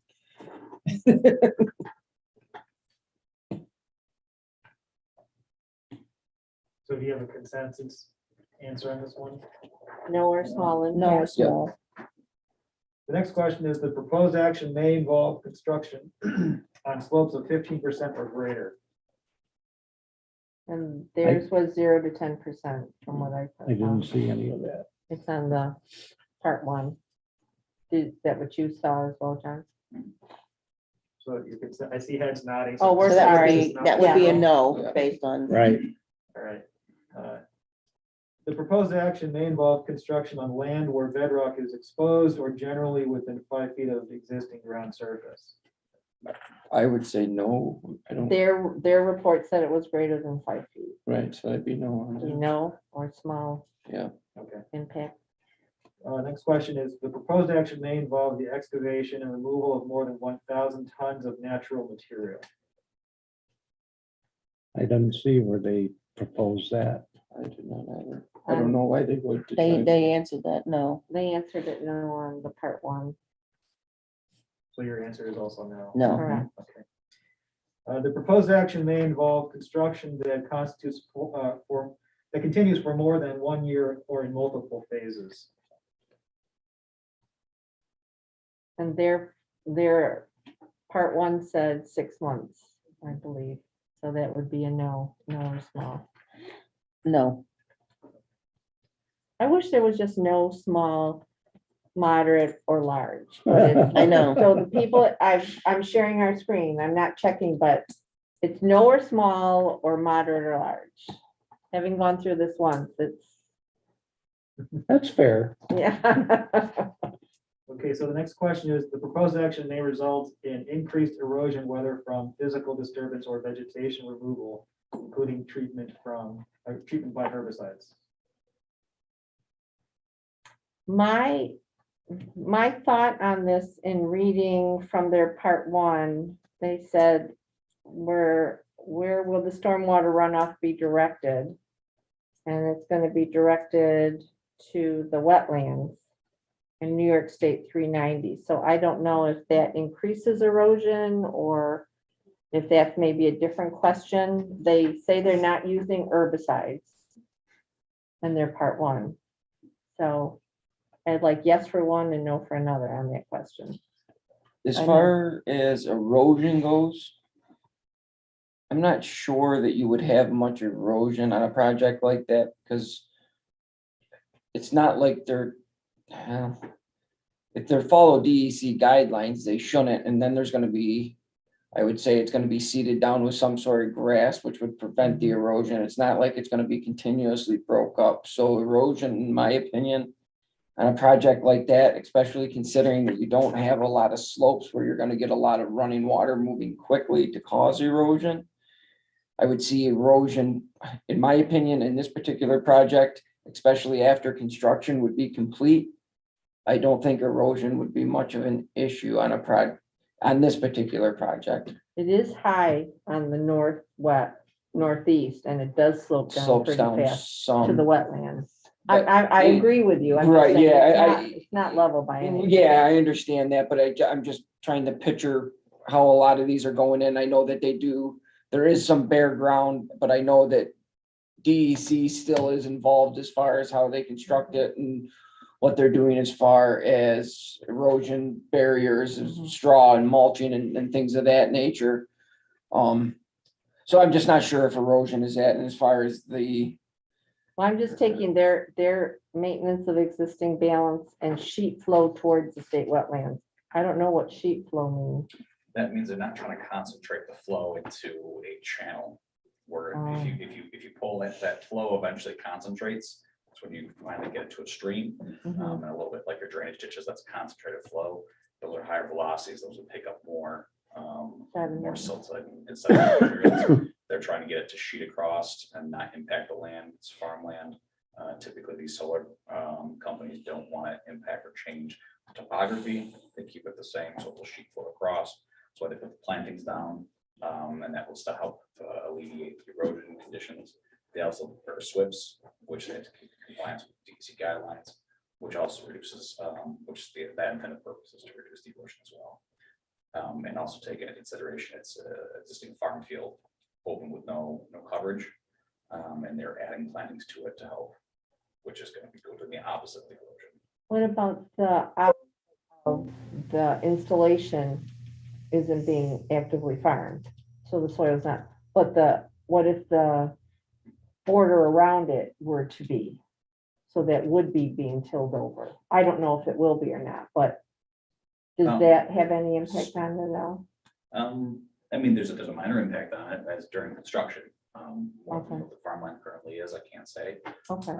But I mean, that's why they have to put up silt fence and erosion control measures during construction, considering the amount of area that they're working on.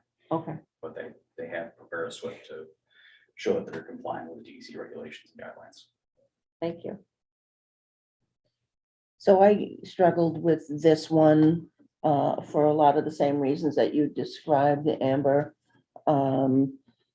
They say no one, but when I look at the map, there is that Genesee tributary that is running right through the property to the west and then off to the southwest. I think it goes down and over like that and feeds eventually into the river. And it's also part of this group that Amber has been a part of, the LWRP. LWRP, that it will be finalized. I think they make some reference in their paperwork in part one about nothing happening, but that is happening. So I struggle with this question. Well, you don't have to say it, even if you're struggling between it not being no, is it a small impact? And that's the case, it's still the same answer. Because it's just that range. Yeah. There may be, are they mitigating it through their plantings? Are they mitigating it through their siltation fencing? Erosion controls, their measures that they put in place to make sure it's protected. Is that tributary named? I tried to find it It because just they needed it for the, called it's called the Genesee. Genesee tributary. Genesee River tributary. It actually comes from Honeoye Creek. Yeah, yeah, It just has, Huh. it just has a DEC designation. yeah. I have a picture of it. Yeah, I saw that Well, email. maybe I've it isn't seen from there, this. then. Yeah, I thought that's what they highlighted said. the tributary. It's the one that goes through Thank you. Lathrop's farm. Yeah, and then yeah. over to the But that would south come of from me. Honeywell. No, I guess it wouldn't, yeah. Otherwise, might call it Honeoye. I didn't follow it all the way back to it. So I guess it's no or small. I'm gonna Okay. say it's small, at least small. And it should be no, that's what I would think. Okay, Okay, so the next question is, the proposed action is or may be located within a coastal erosion hazard area. well, that's the LWRP. They say no, but it really is. So, Also, because that's defined. If you look at the definitions of what that it also includes, or is that kind of an organization, that kind of a plan? Just saying, John, help? yeah, Again, when you're looking at impact on land, in converting farmland into a grass covered solar field, is the impact small to no to small, considering they are taking measures to control that erosion during construction and stabilizing the ground thereafter.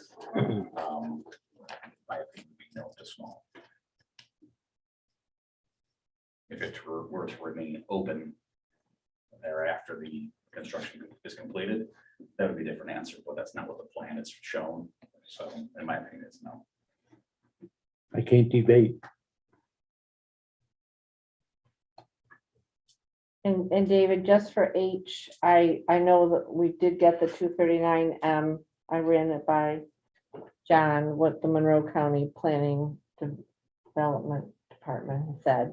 They brought up the wetlands and things like that. I think it was said that those are kind of standard things, but they still jumped out at me. That they do make some reference to those things. But we say no for other impacts. So G is no and no or small, and H is. Are you wanting to put something there with H or? I just, we had just gotten that letter, so they made reference to the wetlands and the tributary and the creek and things like that. So so is that significant, the things that they outlined in the Monroe County Department of Planning? Well, they're not looking at it necessarily from a seeker standpoint. They're offering comments. So they're just kind of throwing it back to you to say, here's these things we noted. We'll leave it to you to decide. But generally speaking, if there are major impacts, they would note that. So I'll leave it to, I'll defer to John here, but my experience has been that those letters, the way those standard letters are issued, are a no to small impact. Not true that assessment. So on to page 2 then. The next section is impact on geological features. The question is, the proposed action may result in the modification or destruction of or inhibit access to any unique or unusual landforms on the site. Example, cliffs, dunes, minerals, fossils, caves. I had said no. I would say no. Question number 3. Impacts on surface water. The proposed action may affect one or more wetlands or other surface water bodies, such as streams, rivers, ponds, or lakes. Yes. I had said yes as well. Okay, is that the consensus? I'm a yes. So the sub question is, the proposed action may create a new water body. No. Everyone speak up. No, I Yeah, I say no. Not that I can see. I'll assume if there's a contrarian vote, that person will Okay, express that, Okay, okay? okay. fair enough. The proposed action may result in an increase or decrease of over 10% or more than a 10-acre increase or decrease in the surface area of any body of water. No, No, The proposed action may involve dredging more than 100 cubic yards of material from a wetland or water body. no, Proposed action may involve construction within or adjoining a freshwater or tidal wetland or in the bed or banks of any other water body. no, The proposed action may create turbidity in a water body either from upland erosion, runoff, or by disturbing bottom sediments. No, Proposed action may include construction of one or more intakes for withdrawal of water from surface water.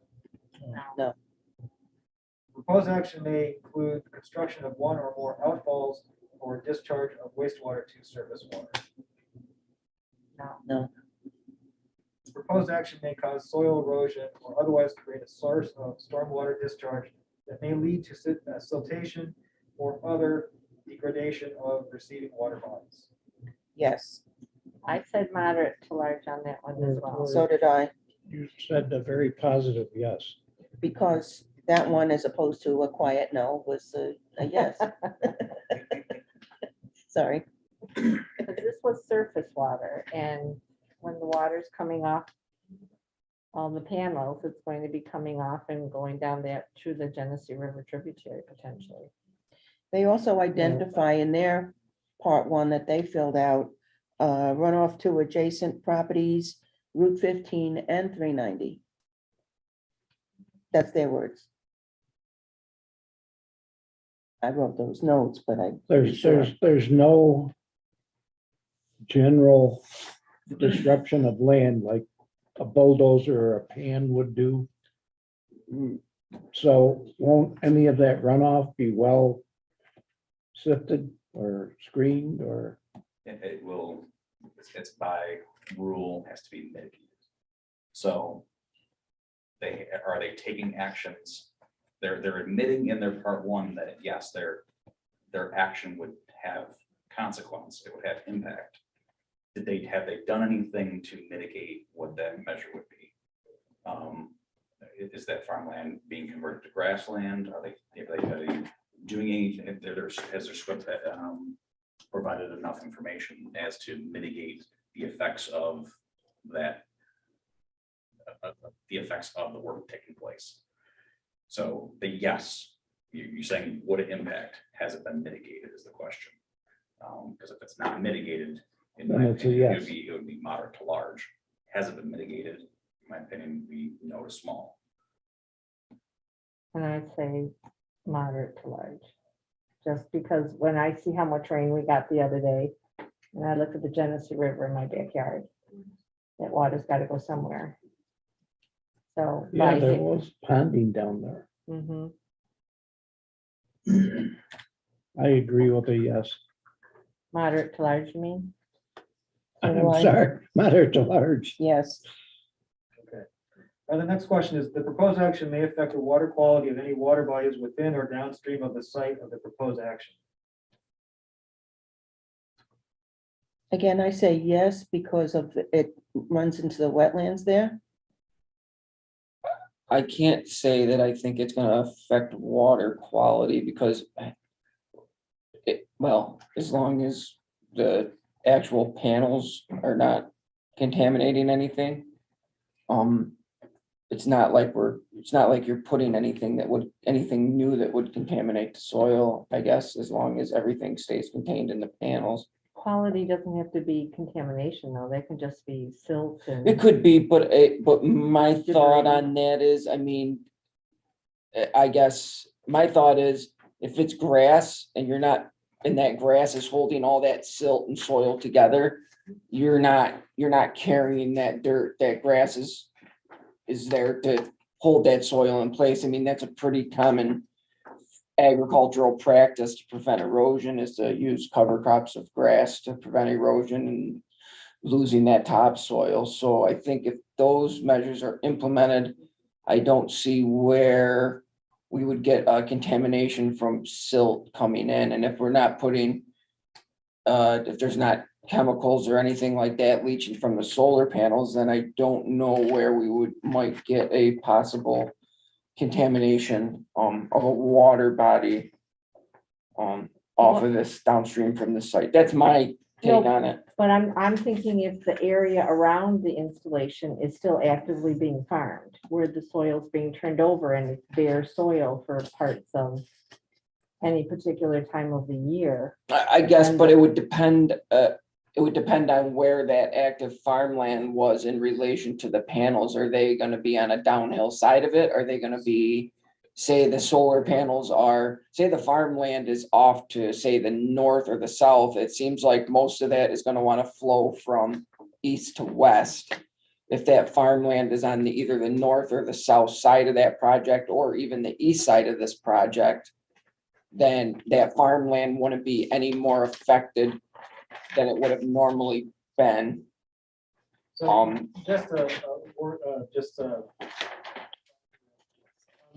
remember that our review of impacts is really constrained to the proposed action. In other words, the proposed action is the installation of the solar farm, Okay. not what might happen to farming on other parts of the property. Oh, okay. So, yeah, so, and if you, in me saying that causes you to reconsider any of your questions, we can certainly go back.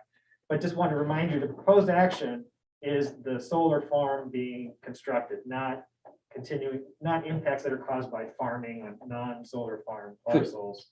And also remember that we're talking about, we're answering not just a yes or no, we're answering, is it no or small or moderate to large? So even if it's yes, but it's not that big, it's still a no. So, or vice versa. So just wanted to remind you guys of that. David, I mean, this is just for the, that's fine, Amber. I don't mind looking at it, that I don't have a problem with it there. Now, you said it's just for the construction, it's not for after? No, I meant the project. The whole Yes. project for the life of it? Yes. Okay. As a matter of Okay. fact, in seeker, you aren't really supposed to look at just the construction. Okay, The okay. Construction really shouldn't play a part. Okay, when you said that, it kind of threw a red flag Yeah, for me, so, no, I meant to distinguish. okay, The project site being the solar farm Okay. versus everything else around. okay, I very good. guess I just need clarification on that, because no matter what a project is, it could have an impact on the area directly around it. So how could environmental, which we're doing, evaluation, not say that that could have an impact, 2 feet from the project site if there was something Oh, yeah, highly so sensitive there? You're correct on that. I was just saying that you can't, it sounded to me like you were starting to talk about impacts of farming on, like, if the soil is being turned over by the farmers, is that going to impact the drainage downstream? That's not, we're not really talking about that. We're talking about that solar farm as it sits. Mm-hmm. Does that impact, for example, erosion, not just on that site itself, but sure, on the project, the whole, the vicinity, if you will. That's certainly possible. Like the other parts of the property that are downstream, you can certainly consider that. But I just wanted to distinguish that the project is not the other farming operations. Right? No. We're talking about, does a solar farm there create erosion impacts downstream, for example, or erosion impacts on the property or elsewhere? Which Any questions? I will argumentative, not argue, depending on what's happening on that soil around it, given any time of the year, can have an impact. whether it's all planted with cover crops or not, depending on different times of the year. Are you That's true. referencing potential leaching to the water table as an example? I'm thinking of when any sort of runoff from the site runs into the lower areas because of the topography of the land. I think what Amber is saying is you have a potential of having faster moving water coming off of here and hitting, say, maybe tilled ground here and running off. And then you may have a potential for some erosion there if there wasn't some sort of more of a buffer. I mean, grass does tend to slow the water down, but it's still moving pretty quickly. I mean, grass is good if it's all grass till you get to the waterway. But if that water's coming off, especially off of, a lot of solar panels where you're covering a lot of space, then I agree with what Amber's saying, but what I was saying was if this water all tends to go this way and there's really no open ground, tilled ground or farm ground between these panels and that waterway, then I don't see where you're going to run into an issue with it there. Even on this parcel here, you're going to be crossing a driveway, a row of screening trees. I think that gives a potential to slow it down. So in my opinion, I don't think you're going to run into too much erosion off of this on what I would presume would still be farmland here, because this is currently part of the field. This is that hedgerow, correct, that runs, Yep. that runs there. And this is the stream. This is our stream here. Yeah. It goes So the all way. question doesn't ask just about erosion, it asks about the water quality, affecting the water quality of any water bodies within or downstream of the proposed action. Yeah, and I didn't think as long as the panels do what they're supposed to do, according to what we are told they're gonna do, and that they're safe and we're not gonna run into leaching, then I don't think you're gonna run into contamination because of the solar panels to that water. Even if it was contamination of silt running off of it. I can't see that happening the way that this is constructed here. Just based off of how the solar array is set up here. I mean, if the solar arrays were all up here and this was all farmed down here, then I think you would have more potential for that, but that's not what we're looking at right now.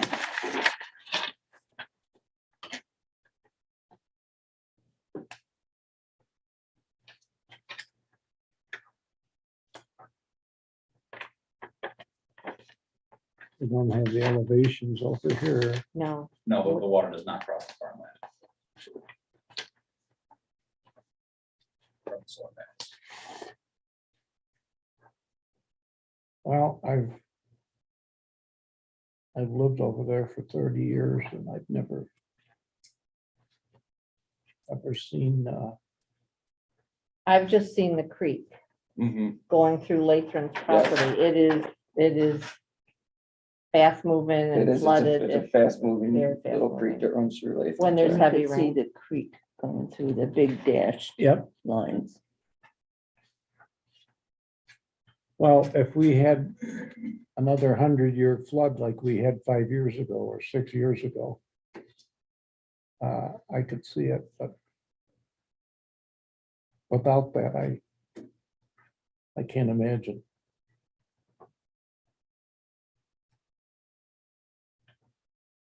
John? Any wisdom? Gonna go back to the mitigation measures of the SWIP prepared and the plantings that they're putting on. They're taking tilled land and changing it to grass cover, which is gonna slow down your water. They're also gonna have mitigation measures during construction and be in accordance with the SWIP. So it's up to you to determine whether you think it's not too large. My opinion typically on these is it's no small, considering it's not gonna be picking up silt any longer.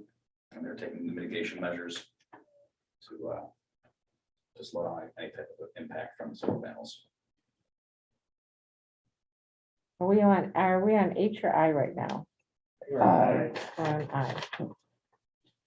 I will stay with my moderate to large, just based on living there my whole life and being an environmental science Yeah, teacher. you probably know more than any of us because you Well, lived over he there. knows farmland. I just know the stream. Yeah. I don't know. On this one, I may have to disagree with you. No, it's fine. I think that I see a minimal, I see a minimal effect on the bodies of water downstream from this.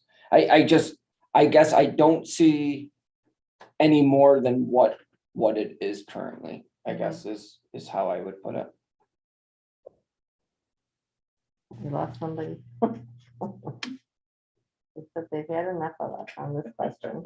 So I don't know where we're gonna go with this one because I see it as a larger. Well, I'm gonna Impact. say to err on the safe side, I'm gonna go with larger, my opinion. That would be conservative. Next question is, the proposed action may involve the application of pesticides or herbicides in or around any body, any water body. They say no, They so said in their part one that they are not using. Next one is, the proposed action may require the construction of new or expansion of existing wastewater treatment facilities. No. Any other impacts you'd like to discuss? I did not. I didn't have any. No. Oh, I'm sorry, you can't hear the rocks rattling? Okay, the next question is impact on groundwater. The proposed action may result in new or additional use of groundwater or may have the potential to introduce contaminants to groundwater or an aquifer.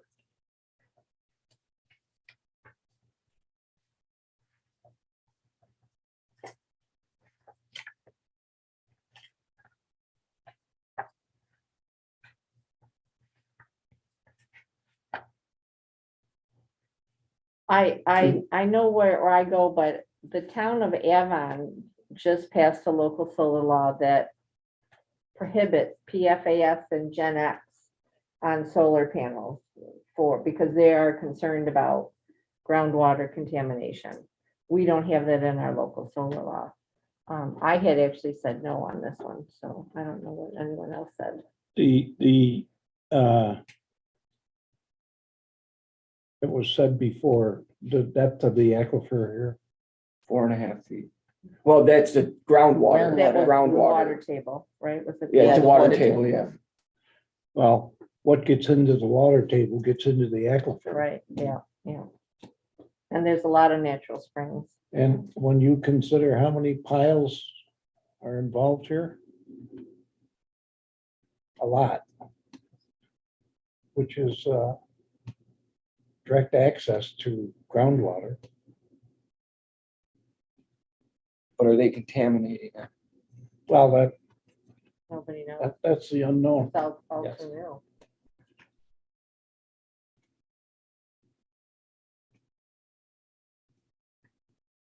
So you have to justify your opinion as to contamination. I mean, all of these questions, they should be obvious, they should be sort of self-evident that your reasoned analysis should not be based on speculation of what may or may not happen, but based on the technical. The information that we have. Yeah, Right. exactly.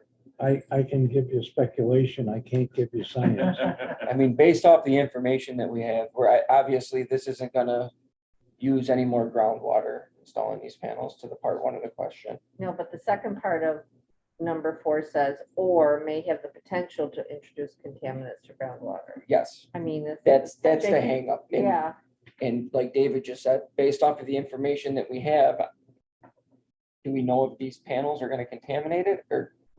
we don't even know what panels they'll be. Yeah, but we don't know.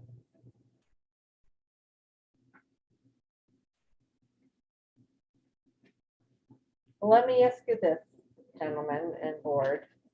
Let's say we said yes, but we went through and it was all no or small impact. Does that then automatically get converted to a no or no? No, it's just, Oh, I mean, you can certainly answer yes for the first part of this and then just go through and everything is no. Because it says small impact. Small, So no or there's still a small, you're chance. right, good point, good point. See, bad design. So it sounds like, yes. So I think that's conservative to go with yes, because Yeah. there's things we don't. Might as well go know. through the questions and see. Yeah, So let's go through the questions. The proposed action may require new water supply wells or create additional demand on supplies from existing water supply wells. No. no, Water supply demand from the proposed action may exceed safe and sustainable withdrawal capacity rate of the local supplier aquifer. no, I don't think so. The proposed action may allow or result in residential uses in areas without water and sewer services.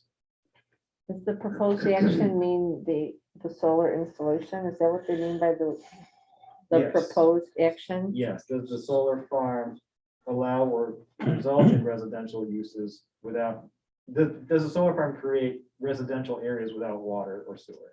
That's basically the question. no, No, I agree.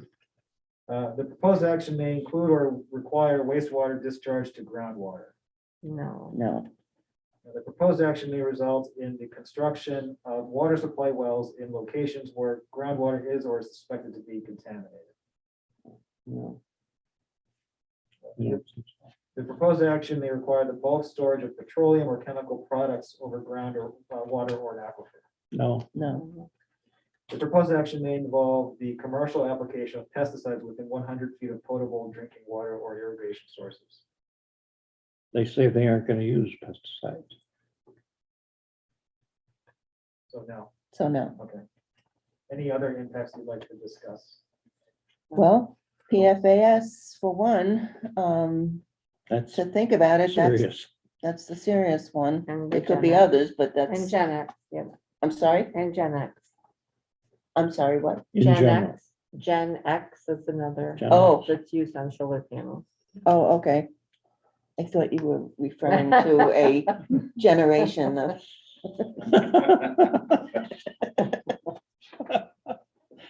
Oh, my God, is There Gen might X be- over There there? might be a few of us in here. That's a real problem. John, maybe? Just kidding. You trying, Dan? No. Want me to go to the Zoom? No, you know, And I guess under the other impacts with those types of chemicals, I would put that moderate to large, from my opinion. If that is an issue, if it turns out. I don't know how I rate it. May have the potential to introduce.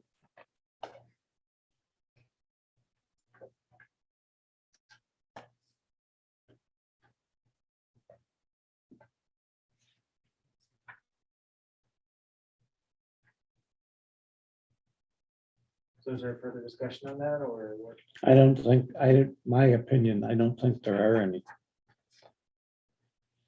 Not that I can think of. Okay, so you have one, Jean said, yes, she'd like to, I agree. and so what, how do you guys want to vote on that? Or what would you like to do? Well, I've told the board, they don't have to agree with me, they just gotta be nice to me.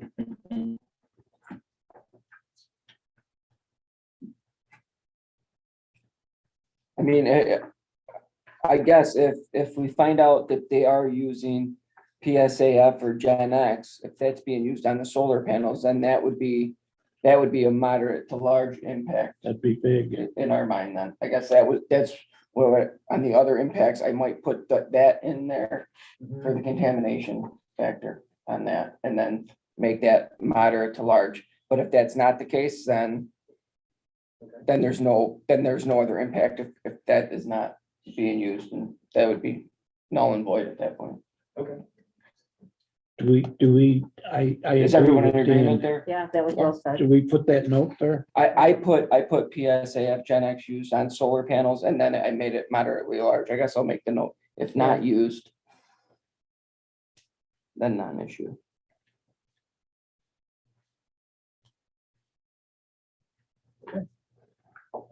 On to question 5, impact on flooding. The proposed action may result in development on land subject to flooding. Yes, It's in a 500-year floodplain from their part one. Okay. The proposed action may result in development in a designated floodway. They had no, No, it was not. And did you find that as well, John? The proposed action may result in development within a 100-year floodplain. No. no, The proposed action may result in development within a 500-year floodplain. Yes. yes, The proposed action may result in a required modification of existing drainage patterns. No, I don't think so. I put that as a moderate to large, actually. All we've got is the creek. Well, all. I think Amber would say the creek is substantial. Yeah, but But, it doesn't require modification. Right, of existing drain, that may result in or require modification of existing drainage pattern. What's there is gonna happen. Is that what it means by a 500-year floodplain? I think if they go messing around with the creek, the DEC will be on them like a cheap suit. Yeah, but that be after the fact, and then, you've got, what are they gonna do, tear it all out? I think we gotta present the stuff up front to make sure things are done right before we have a problem. If we can, to the extent we can. Well, what's the D, we're on D, correct? The proposed action may result in or require modifications of existing drainage patterns. So versus E, the proposed action may change flood water flow. Are they two different questions being stated? Yeah, I think Yes, they are. they are. Well, Yeah, they, 'cause they're talking about in us doing this, is it gonna result or require us to modify how that drains? I don't. How that drainage system works. So to answer that question, is this there at this point, is that requiring us to modify or change that drainage stream right there? I personally, I don't, the way it lays right now, I don't see that it is. Mhm. well, I'm just going, No. looking at their responses to that question, Okay, where they mark a lot of yeses. okay, They do. okay, Okay. okay. Um, Do you have that? and how that impacts, well, we have an engineer to help us here with that, but it's, identified as, running off and, I know you'd like to speak, but this is not a public I hearing. know, but I just had a question. no, No. I'm sorry. I don't know what the definition of small impact or moderate impact or It's- large it's- impact is. It's on the workbook. So to that particular one, there was a no. So And then for there was- two, D2B was no, D2E. D2, The only E2K was selected, yeah. D2. E was yes. Is that right? D like in dog? No, see these questions, Yeah. D2E, they said yes. What does it say for that? What does it say yes? It does say yes, you're right. Proposed action disturb more than 1 acre and create stormwater. So E, that's where E is yes, will disturb more than 1 acre and create stormwater runoff either from a new point. From new point surfaces, swales.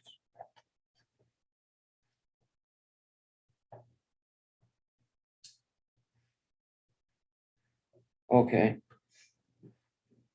But the way I read that is we are not making changes to the actual stream that is there. But it sounds like to part E, D2E, the way that the water is being contributed to that may be changed.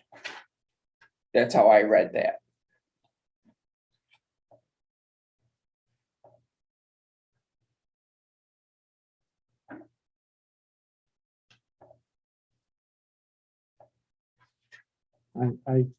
You said no there? We're still discussing it. In it's hard because they had a yes and a no. I think that I don't think that they're gonna modify this stream, that stream that's there. I don't think that there's gonna be any physical change done to that. Doesn't look like it. I don't think.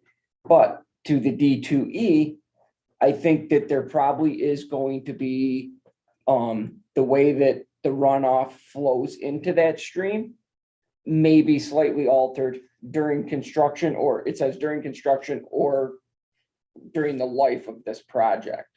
So my thought on that is it'll be a small impact to that. I think the same water is going to get to that stream that's always got to that stream. The way that it gets to that stream may be altered. That's a good point.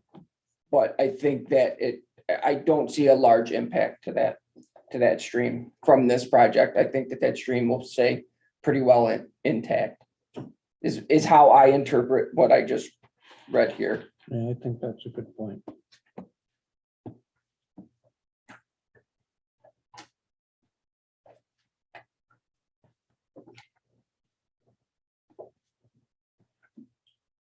I agree.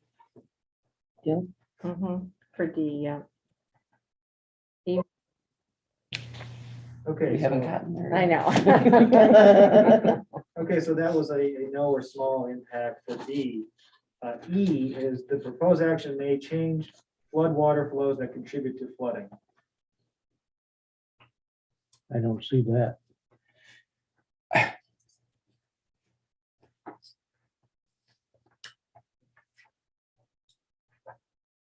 In a heavy rain occurrence,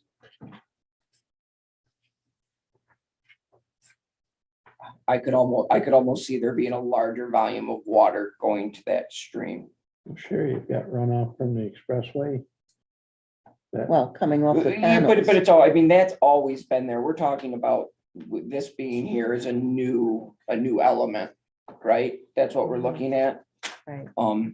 I'm just looking at, you have a lot of bare surface. And that water is gonna be coming off pretty quick. And if it's a heavy rain event, and say we're into a situation that we've been in over, it seems like, I think we've talked about it before, Jerry, it seems like almost every 5 years we get a year where we have pretty saturated ground already. We get a real heavy rainfall event. And the ground just can't take that much water that fast. I think that the solar panels would increase the potential of a lot of water going to that stream and causing some flooding. More flooding than I think the stream wouldn't be able to handle it, I guess is what I'm trying to say. Would there be a significant amount of flooding because the stream couldn't handle it? I don't know how much, because there's no houses that run right along that, correct? And where does that, I'm trying to think, maybe right where it comes out on number 6 road, Amber, across from Lathrup's? It comes It's here. worth mentioning that the SWIP that they did provide, they did take analysis of the impact of the panels on the watershed. There Okay, is no net gain by what they've done. Considering the reduction in the flow pattern of adding grass to a tilled land atmosphere, and then adding the panels, they have shown that the CFS, the cubic feet per second off the site in 1, 5, 10, and 100-year storms has no net gain. Did you just describe, Jen, the difference between, my question is has there been an analysis done of the difference between an impervious roof runoff versus a solar panel runoff? Because the impervious roof You have to usually take that covers into something. account. You have to take into account whether or not, the driveway stone or it's a green infrastructure road going back that has more impervious area. Is it, what are the slopes? What the ground cover? Is it open earth? Is it grass? Is it tree? All those go into the calculations and how they develop what the stormwater runoff is going to be on that particular area. And that all gets baked into the cake per se. So what they have done, point A, point B analysis of 2 different watersheds, going 2 different patterns and showing pre and post development and having no net gain in stormwater runoff. So if I hear what you're saying, supervisor, and I'm thinking solar panels are like a roof, right? Because the water is hitting it and coming off of it. That there's, A roof, but with everything is sheeting off. So the set Right. angles, that water, yes, hitting there, doesn't hit the ground next to it, but that water comes off and then goes to the panel underneath the next panel. So it's not like you're just having a giant parking lot installed where that water can't penetrate through that impervious surface and it's just sheet flowing off and then collecting adjacent to it. It's hitting that panel that is impervious, but then it's running off to an impervious surface. And then that starts to sheet flow across there in right, a consistent manner. So does it have some impact? Yes. It's a lot, it's not really. But they have shown evidence that it's not going to give a net gain in water runoff per second off that site. Essentially, it's a zero sum right there. So you're not adding, you're not getting any less. They're not providing storm detention, but they're not making it worse according to the calculations provided. have you ever seen where it has on other projects you've been involved with? where- Typically, on the majority of solar projects, it's not provided, and it's, you don't see net gains. We've seen them built in wetlands. We've seen them built in a lot of different areas, but typically we don't see a lot of net gain from it. We do look at those numbers in regards to the SWIPs. The state's been changing those regulations from time to time. In some instances, we have seen ponds go in, depending on the size of the solar farm, what type of infrastructure they add to it. This one in particular doesn't seem to show the need for it. But again, going off the numbers that we previously reviewed in these SWIPs and the information they provided there. So to whatever that informs your decision making. Just take into account that they have done drainage analysis in these areas.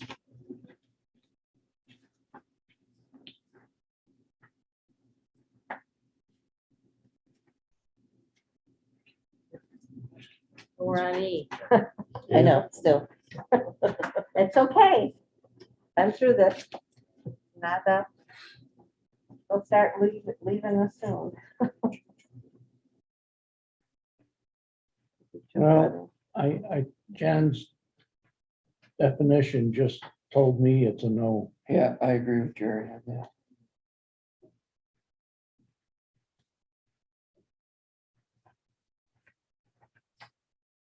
Okay,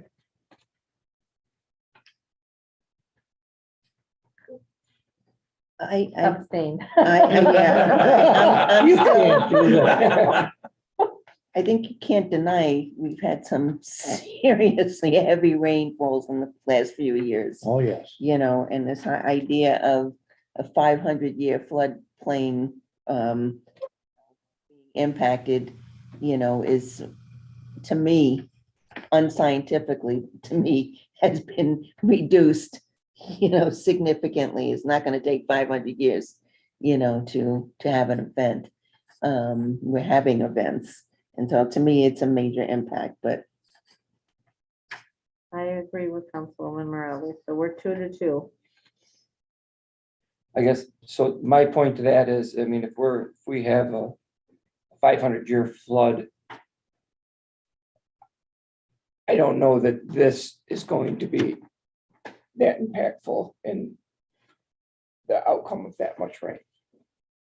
That's kind of, I mean, for what that project is, a flood of that significance is, it's pretty substantial. I mean, that's gonna have a very, very small amount to do with so something doesn't like this that. mean if we show a concern, okay, a serious concern about a particular issue, doesn't it mean that they should come back and provide some more mitigation efforts?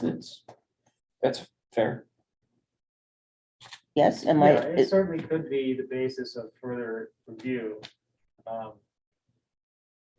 But not necessarily. I mean, think of this as an issue spotting exercise based on the information you have and based on the knowledge you have to justify your decisions of, is this an issue or not?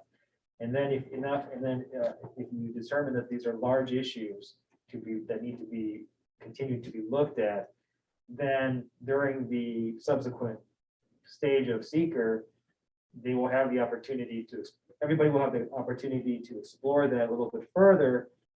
But whether or not that actually gets mitigated further or not, it sort of remains to be seen. I mean, it could well be what Dan is saying is that, look, it's, if you have a biblical flood, a 500-year flood, it may well be their answer is, this is not going to contribute any more to that. So that's why they view that as being a non-mitigatable situation, you know, in a biblical flood 500-year type of situation. That's just a hypothetical, right? So, but to answer your question, you know, these are issue spotting to be possibly resolved or at least possibly addressed, I should say. I'm wondering where this flooding would occur.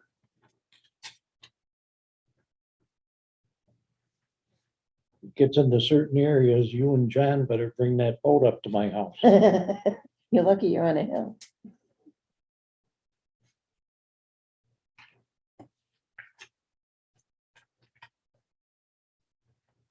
I continue to think it a no.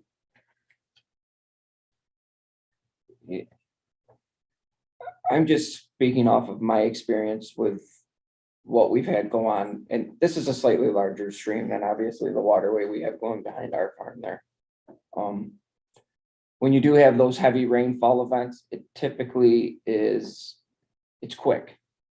It swells up, everything swells up. There's large volumes of water moving through for a couple hours, several hours. And we didn't, you know, then it's gone. The problem that we are running into with that much volume of water is unfortunately that also runs through the village. And we run into trouble with some of the flooding in there. And that's what brought up my next question, going to if there would be houses affected. I don't recall exactly. I know like Pete Lathran, it's not gonna affect his No. dwelling. I just don't know. It cuts across about halfway of the field and goes under Woodruff Road. There's a big culvert that goes under Woodruff Road and then Down behind that, comes around here. So Woodruff Road near the deer farm or south of that? South of that. that's a good question. I don't know if it shows the date. We don't have. No, it doesn't. I can look it up too. I mean, Mhm. I don't know what that's gonna, we're talking about this right now, but I just was wondering about like where And then it exactly, crosses number 6 road and then there's nothing till it gets to the Genesee River, and it then goes back under East River. Yeah, to the it goes Genesee. under the railroad tracks. Yeah. Yeah, it's all floodplain at that point. Yeah, so that's, I mean, if there's definitely, if there's not any houses involved in, that are gonna be compromised, if there was like a flash flooding event, which maybe they'd already be in trouble anyways, I don't know what the history of that flooding there is. Then Well, in my opinion, then in that case, then it's definitely a small. What about the impact. 3 roads that it goes under? I'm just. No, and that's a fair question. It's a fairly large stream, if I remember right, the culverts, at least going under Honey Falls number 6 road and East River Road. And even under Pete Lathran's driveway, because that goes under his driveway and then under East River Road. That's a big culvert. They're big culverts that can handle a high volume of water. The only one I'm not sure about is Woodruff Road, because I can't recall exactly where that goes under there. I can't either. Might be over by Mr. Cole's house, you know, the little ranch, A little white ranch the house. little white ranch, across from where the veterinarian Lives there, I think. yeah, just north of Might just Paul's. be north of that, because there's a little gully there. I Yeah, think. there is a little, That must be yeah, where- right, yeah, right. Yes, yes, you're right, Right? just south of the deer farm. Yeah, Yep, you're right, that's where it is. That's I don't just know. north of Jennifer, south Yeah. of, Yeah. Yeah, what was it? Sapienza. Sapienza. but in my opinion, I'm still going with this being, Mm-hmm. and at first I thought that there would be more. Just because it seems like to me, like you have surface where there's nothing taking it, you're hitting those solar panels, it seems like fast water moving, but I guess they did a study and there's no real, not a They've significant. shown no necking. Yeah. Is what the calculation shows. So. I'm So gonna stay with no, You're 2-2. still 2-2. Okay, well, I can note that and we can address it in our papers. Okay, All right? Yep. So the next question is, if there is a dam located on the site of the proposed action, is the dam in need of repair or upgrade? no. Oh, finally, an easy one. Are there other impacts that you'd like to discuss in this category? I didn't have any. Next question, impacts on air. The proposed action may include a state-regulated air emission source. I don't think so. From what I read, they don't indicate that there is, so I guess I would say no. I was the same. Main question 6. Okay, Number 7, impact on plants and animals. The proposed action may result in loss of flora or fauna. I had yes. I say yes.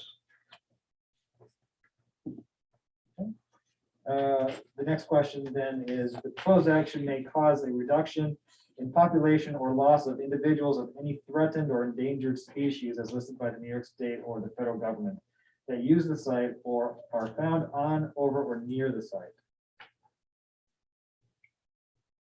I can't think of any endangered species. Well, that site is not that far from oak openings. Yeah. And I'm wondering how much of the species at oak openings may reach across to the site. They may, but this specifically is talking about endangered. They give you a cheat sheet on the back end of the full EAF too, that has quick answers to some of the questions that the part 2 refers to. If you're looking for quick references. For each individual. So E20 would be the one that you're looking in regards to, or yeah. E20, yep. I mean, they're very well, I mean, obviously there's loss of habitat, but for endangered species. I think the bald eagles are on there, but I don't think that will have that big of an impact. E20, what is it?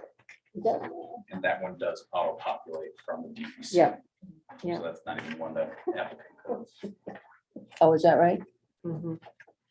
All eagles are now threatened by something else.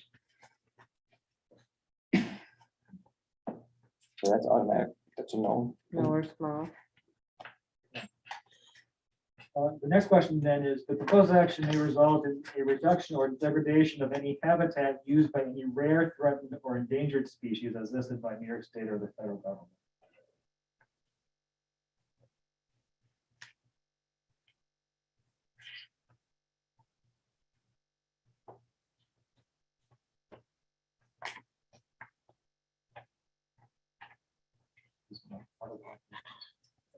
It's the same answer, it's the same question.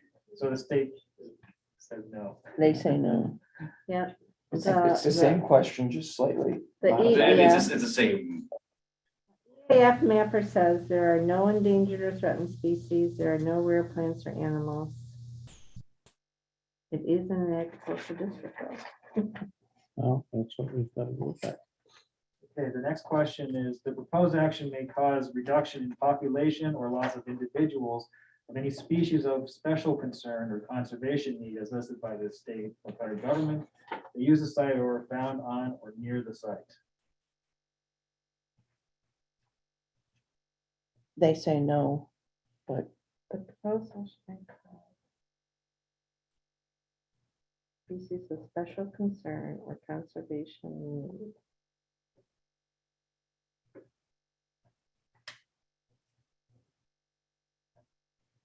What, in my reading of the workbook, they talked a lot about fencing. And it says it was a moderate to large, this was right from the workbook, moderate to large impact. Fencing or walls will be constructed around the property, limiting wildlife access to the site, even though the habitat may remain, page 187 of the workbook. I found that there. But I don't know if that is about C or not. Oh, I got it written there. Well, it says the proposal may cause reduction in population or loss of individuals. It of a species of special concern. So what's a species? I mean, is there a species of special concern that we're looking at on that one, I guess? Yeah, right. I mean, of deer or squirrels or geese or something like that, I could see that, but those aren't animals of special concern.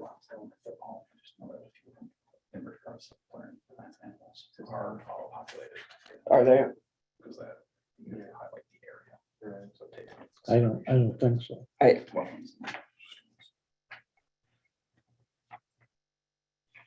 Well, What's a species of special concern? Yeah. I don't know. yeah, right. Eagle would be, Endangered or threatened species. Again. yeah. And is that auto-populated as well? I don't want to speak specifically to it because I don't know exactly for that, but Okay. typically in the past, it does, because you have to highlight the area of concern on the website. And it takes into account your streams and any rare or threatened animal in the I area. need help. How do I get back? Oh, I don't know who John is. That's not our John. No, too small, just because I can't see it. I don't know if there's a species of special concern there. I can't think of one. Unless somebody can steer Yeah, me. no, Yeah, and Mike is on doing that. Typically, So, That's where I am. would pop up, Yeah. so. Okay, sounds like a consensus here on that. I would say No. Amber's busy. I don't I'm want answering, Oh, Amber's looking at something. what, someone wrote a chat and just trying to clarify that we are working on this. Impact on plants and animals. So 7 says the proposed action may result in a loss of flora or fauna. And it's said yes. So I guess if we get further down with what's not sensitive or threatened, I'll hold my, So we're on to D. so we're on to D. Okay, so D, the proposed action may result in a reduction or degradation of any habitat used by any species of special concerns and conservation need as listed by the New York State or the federal government. I think that's enough. What's the conservation need though? I understand special concern, but on letter D and conservation need. Oh, I stopped sharing my screen. Sorry, everybody at home. Let me pull that back up. I would say that that's got to mean some program of protection. As listed by New York State. Okay. Yeah, Okay. it's usually a category or some sort of endangered or threatened, or when it's designated as in need of some special protection. Mhm. Usually if those exist, you would know very early on, because they're usually identified pretty easily. Big red flags. Yeah, big red flags. Okay, so I think that was no on D. E is the proposed action may diminish the capacity of a registered national natural landmark to support the biological community it was established to protect. I'm a no there. No. The proposed action may result in the removal of or ground disturbance in any portion of a designated significant natural community. And that means the New York State doesn't need it. Is that what that means? when That's they right, use the and you word have to designated? identify what that is. So that's no. Yeah, these are the types of questions that if you don't know, then it's probably no. John, when we're thinking of these considerations, what's the correlation between the regulation where you disturb more than an acre, you've got to have certain safeguards in place to protect the surrounding area versus putting in 20 acres of solar panels. It's all dependent upon where they fall within that SWIP and secret regulation on there. So if this was the same amount of disturbance with a commercial development, they would be held to a different standard under their SWIP. I wondered if that was the case, yes. That's that there's New York State's lessened a lot of requirements for solar farms. And it's also considering you can put plantings underneath as opposed to giant structures that are all impervious. It has a different Dual runoff. purpose. Thank you. Okay, the next question is G. The proposed action may substantially interfere with nesting, breeding, foraging, or overwintering habitat for the predominant species that occupy or use the project site. I had moderate to large, and I will give you my argument as to why. Oh, I might find it. We're on G, right? The project will include structures built along areas known to be important overwinterizing or travel corridors. Fencing or walls are placed that will prevent normal movement from one location to another. That's on page 193 in the workbook.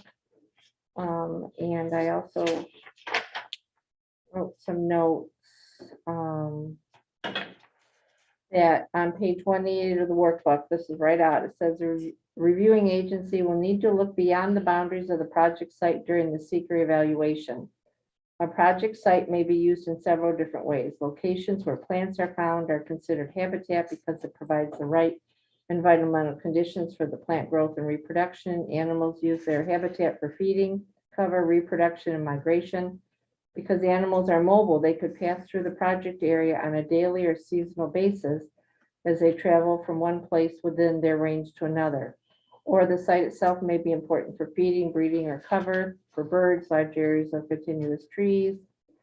Further, the project site can serve as an important buffer that protects the primary habitats of species of special concern, which we know it does not.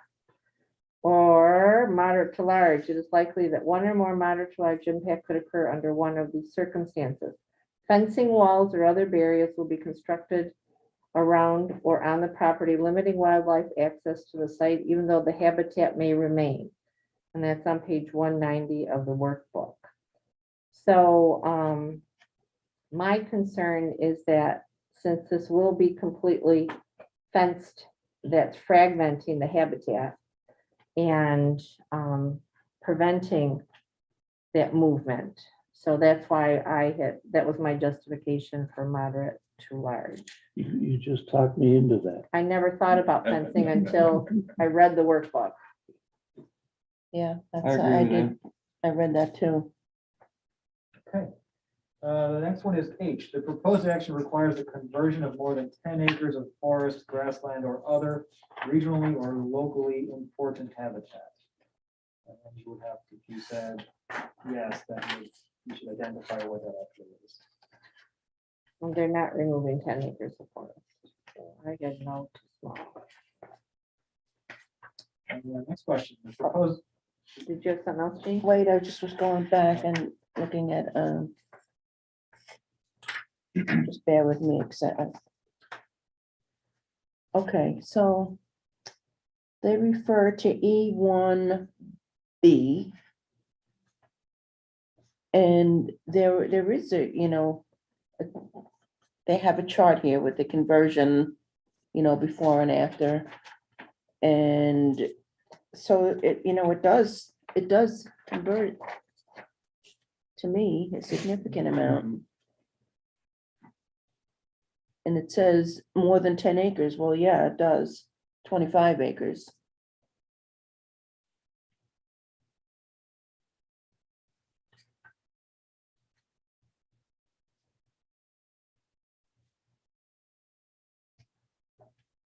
But it wasn't grassland. It wasn't forest. Or it has to any be a other regionally or locally important important habitat, habitat. and then we'd have to list what that is, and Okay, I don't mean to okay, be argumentative or seem like but I'm just reading it for what it is, and we can't really put down soybeans. You know? Or habitat type, right? Okay. I agree there, the change from what it is to the proposed change, but I agree with Dan in the sense of they're not converting forests or quote grassland. Yeah. Okay. Okay, the next question is I, proposed action, commercial, industrial, recreational projects only, involves use of herbicides or pesticides. They say no. They said no. This question comes up a lot, doesn't it? Yeah. Are you sure? They want to know, are you sure? The next one is other impacts. Are there any other impacts you'd like to identify? I had the vegetative plan. I know they've worked on it since I probably wrote this up. I think they resubmitted that, so.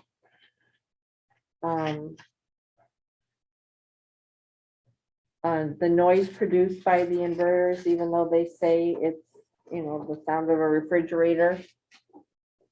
You gotta remember, just because you got the big animals, don't forget the microscopic microclimates that are in the soils and things like that, that could be impacted by the noise. So that was just my other potential impact of.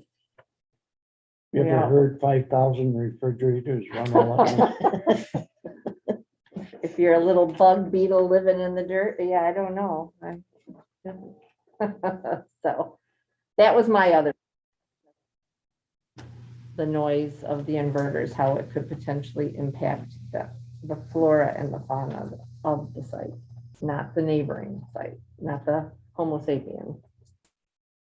Everything else. How does, tell me again why you think the flora and the fauna might be Ju- impacted by the noise? They've got the inverters there where they did the noise study that Yeah. it was about the sound of a refrigerator, I think is Yeah. what they mentioned. And I always would teach my students, we always, you know, oh, look at the cute little bunny or look at the beautiful deer. And we forget about all the tiny little creatures that we don't see that are impacted by habitat fragmentation. And it was just something that jumped out at me, that's all.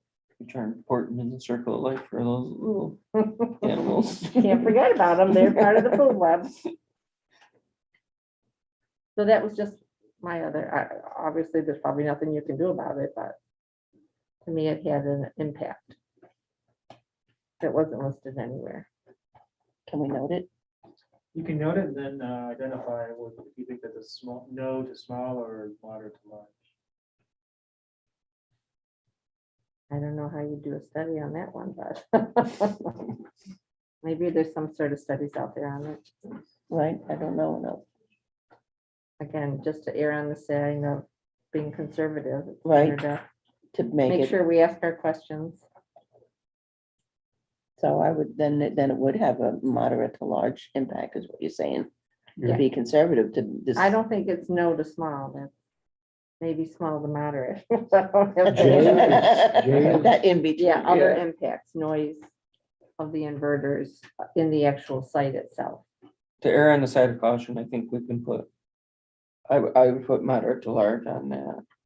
I agree with Amber. I think maybe small to moderate would be more fitting, but. Okay, Okay, number 8, impact on agricultural resources. The proposed action may impact agricultural resources. Yes. Mhm. The proposed action may impact soil classified within soil group 1 through 4 of the New York State Land Classification System.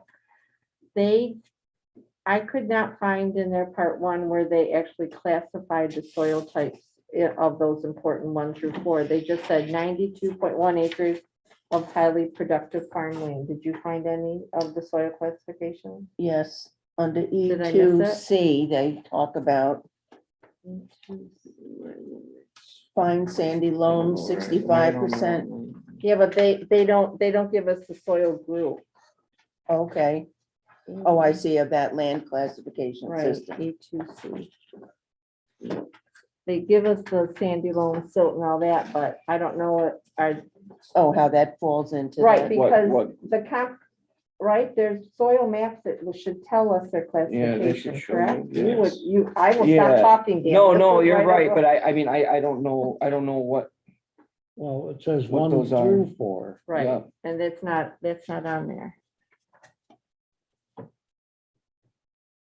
It's the question for E2C was predominant soil types present on project. And they say fine sandy loam, silt loam, and wayland complex, but that doesn't give us soil group 1 through 4. And being on that farmland protection work group, I'm Mm-hmm. with New York State, they keep talking about soils 1 through 4 of being the important soils that have to be protected, but I. Well, we do know there's a lot of that in Rush. Of the important soils. Mhm. So I would I say think it's a yes. a yes, and it's a moderate to large. Agree. I agree.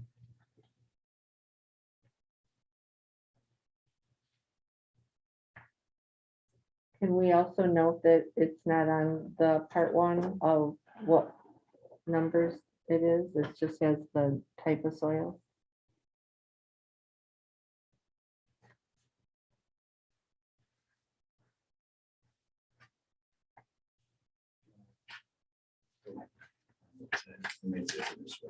Okay.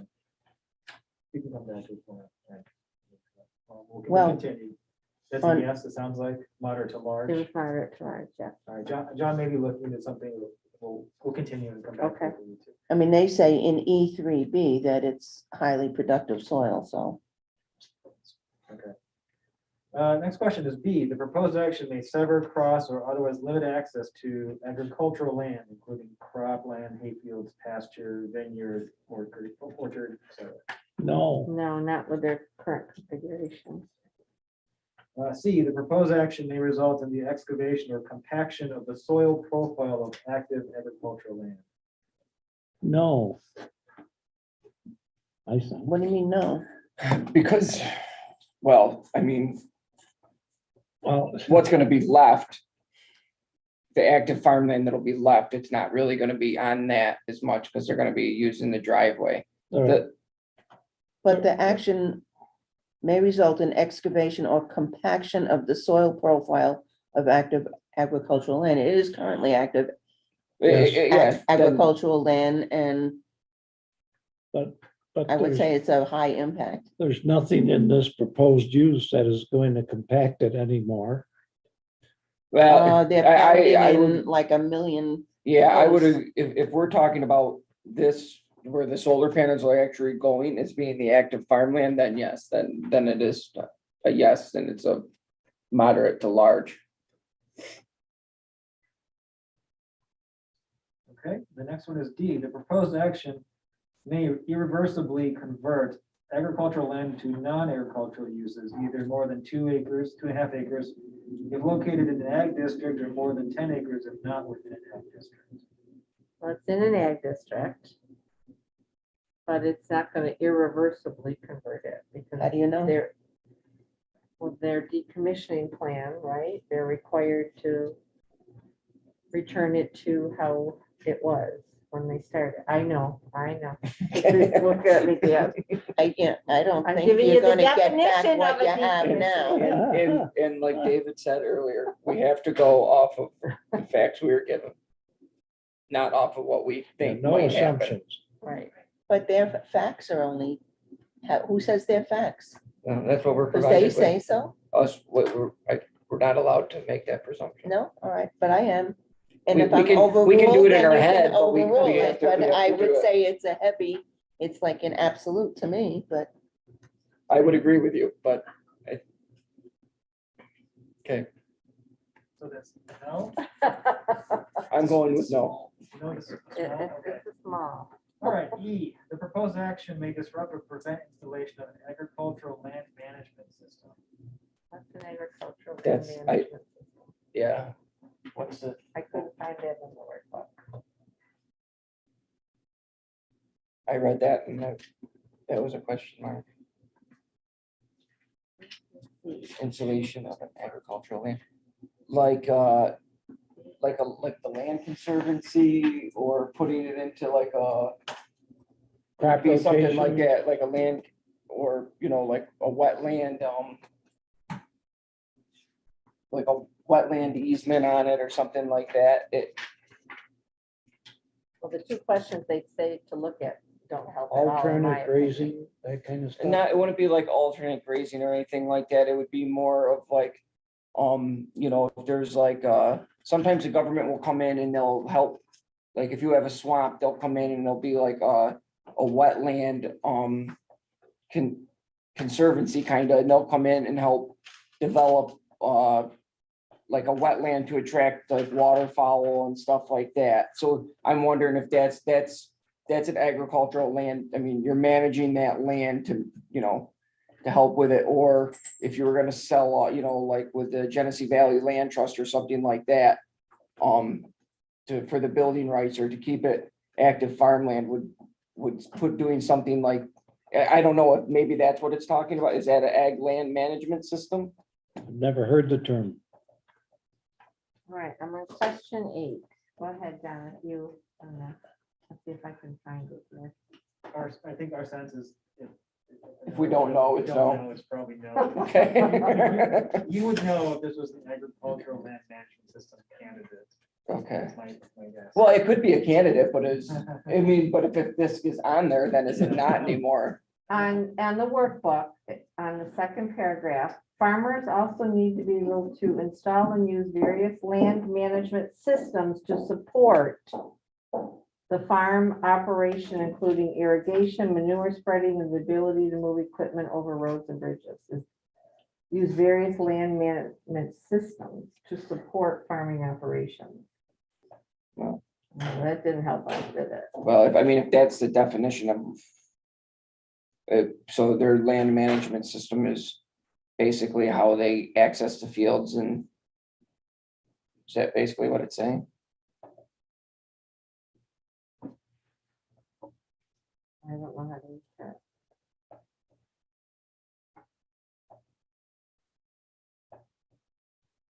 I only have what I have to be able to attempt. What letter are we on? E?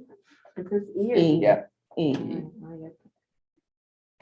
Don and David are going, what the heck is Amber doing all the time to us? Well, my suggestion is if you don't know what a land management system is here, then you know the answer to the question. Makes sense.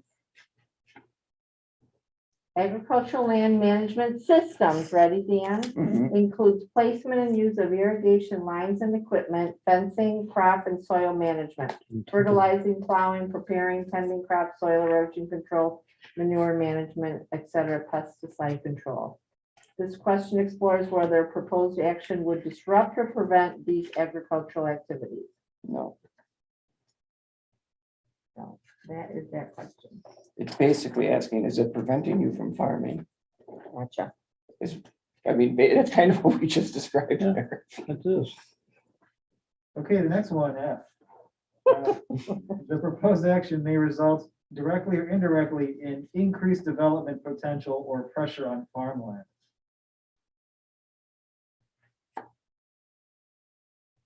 I don't think so. I can't see how it would. No, I agree. I have no. You do? Mhm. Go ahead, Jean. We'll listen to you. I'm just looking at the things that they, reference here, and just then, it's in a municipal open space plan. Let's see, 3. Sorry. It's in a residential area. They're saying, well, yes, yes, yes. But, so I don't know.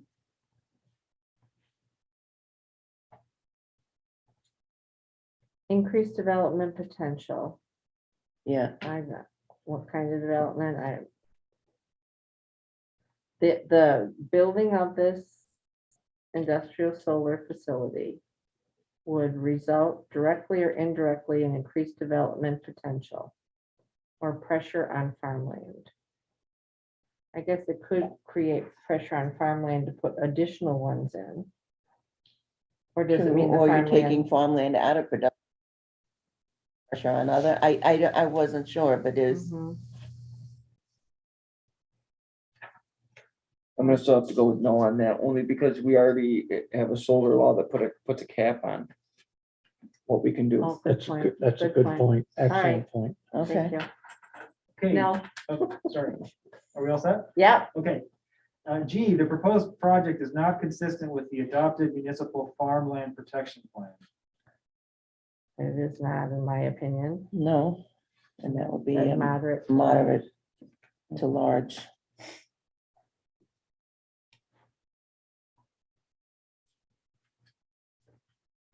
Okay, H, other impacts to discuss, identify.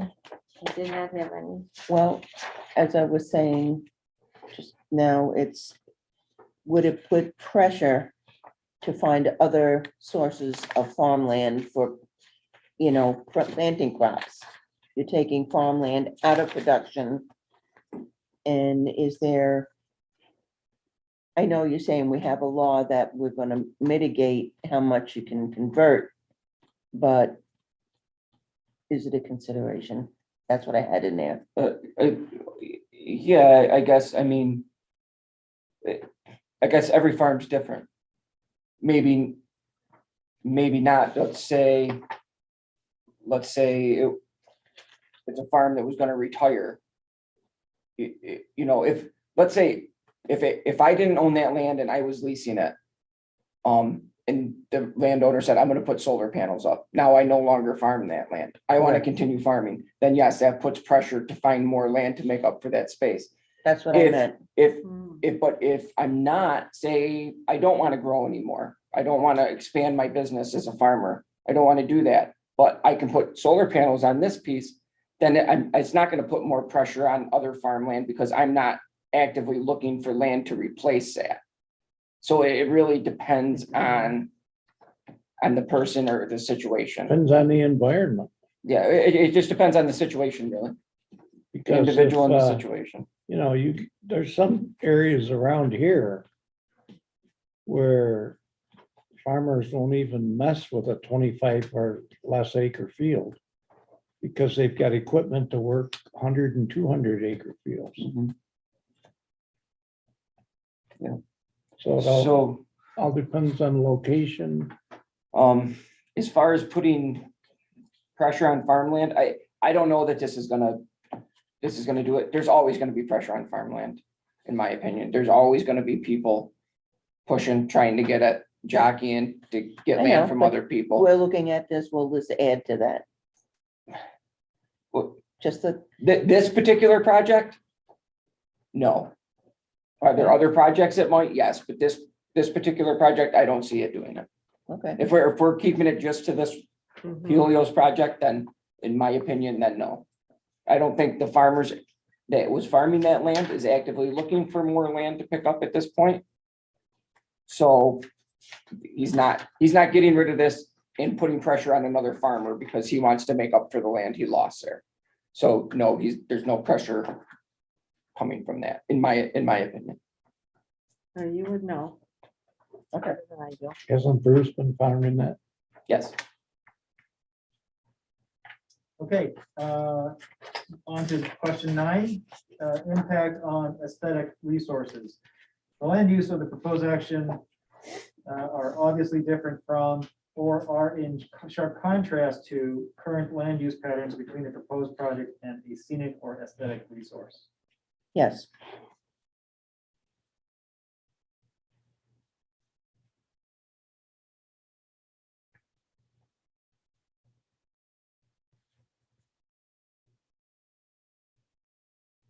Okay, because everybody's silent, so I'm taking that to be. Well, yes, well, right? well, they cited the Barbara Mulligan and the oak openings, I believe. On their part 1. Okay. The next question then is A, proposed action may be visible from any officially designated federal, state, or local scenic or aesthetic resource. There is no, that I think they could see from there. What about Oak openings? Is it 1.6 miles? That's what they say, 1.6 miles to Rush Oak openings. The But best across way- the road from the Barbara From- Mulligan farm, which is It is across the road from Barbara Mulligan, right? It is right across. and that is a historic designation. Is that correct? Yes, I believe it is.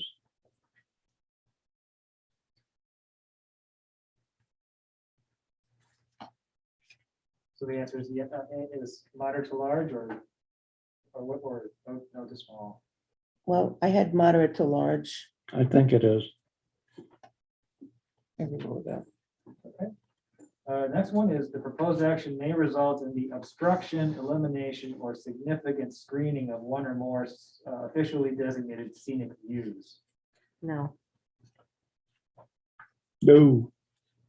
Next one, C, the proposed action may be visible from publicly accessible vantage points, including seasonally screened by summer foliage, but visible during other seasons or year round. Let's start with Roman 1. Seasonally screened by summer foliage, but visible during other seasons. Yes, is the road considered a publicly accessible vantage point? I would say so. Then it's got to be Then a yes. Then it's a yes, moderate to large, yeah. yep. Year round. Same. Parts of this are. Mhm. Next question, D, the situation or activity in which viewers are engaged while viewing the proposed action is one, routine travel by residents, including travel to and from work. Yes, Yes, I can attest to that person. That's a moderate to large. yes. Mhm. Recreational or tourism-based activities. I had no for I recreational and tourism. question that.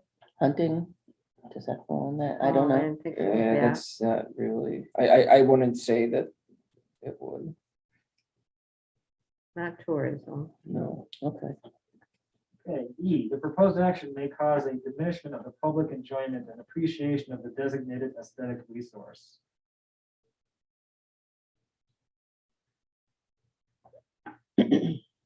well, I would say moderate to large, yes. I guess my question would be, what's the designated?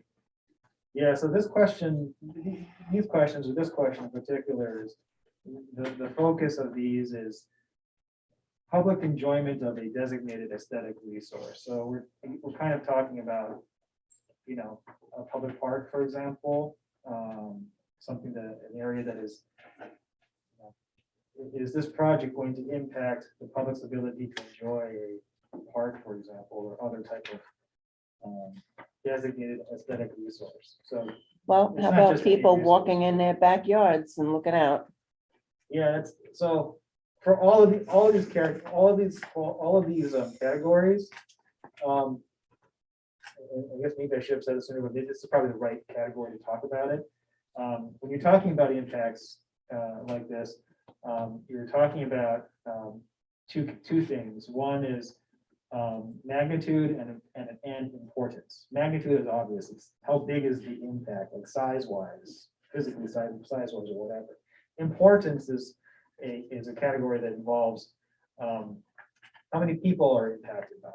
So when you talk about public enjoyment, we're not talking about the view from somebody's home, for example, and for visual aesthetics. We're talking about, again, something that is open to and can be enjoyed by the public at large. So just sort of keep that in mind when you're talking about all these impacts.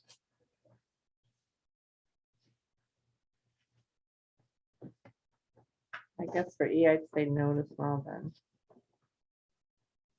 No, sorry, am I on E or D?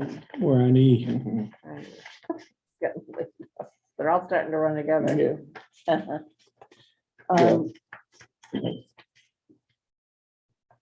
Well, I guess that's, debatable how you would interpret that. I still see it as a large impact. I will agree with that. I still see it. Just because I don't see the designated. That's what's hanging me up on that. Mhm. So I'm gonna have to go with a no, 2-2. 2-2. Again, we've had it before. Mark them both. Marking the split. We'll note that. Next question then is F. There are similar projects visible within the following distance of the proposed project. And then there's a range of 0 to 5+ miles away. Half to 3 was what I had. Yeah, I'm sorry, what? The half to 3 miles for F. yeah. I was thinking of the forefront? Werner, yeah, forefront. And is that a no to small impact or moderate to large impact? Well, hang on, there are similar projects visible within the following distance. So it's not saying it's visible from this project. It's just saying that there's another project.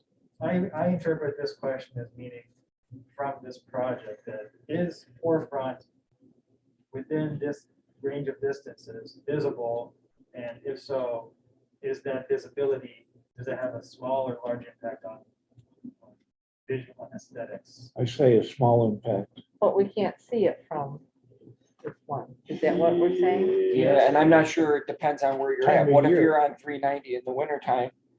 If you're kind of in between the two projects, Oh, I never thought about that. then you yeah. may be able, that's not even the right definition because you're not at that project. So I don't know how, I guess. I could see the two projects at the same time, I guess is what I was saying, but Mhm. I still say because that's close to that one, it's still a small, I would say no, yeah. or small impact. Next one is G, other impacts. Are there any other impacts that like this? Yes. And it's large. And I'm saying the proposed action may be visible from existing and future homes in Rush. Well, lights went out. Yeah, it's getting late.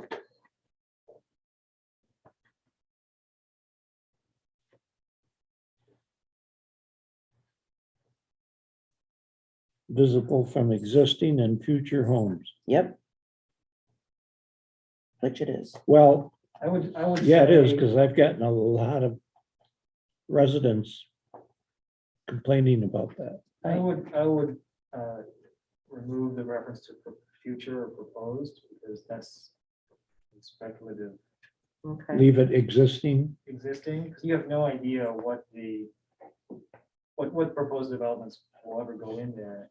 or So, might be well, then managed. existing homes. Right. That we do know.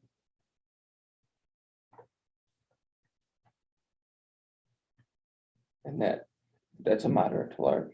Yeah. Okay, next question is impact on historic and archaeological resources. The proposed action may occur in or adjacent to a historic or archaeological resource. Yes. They did receive a letter of no impact from SHPO.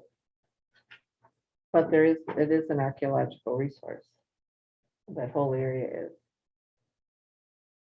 And then you have the Barbara Mulligan directly adjacent to the south. Yeah, I agree with you.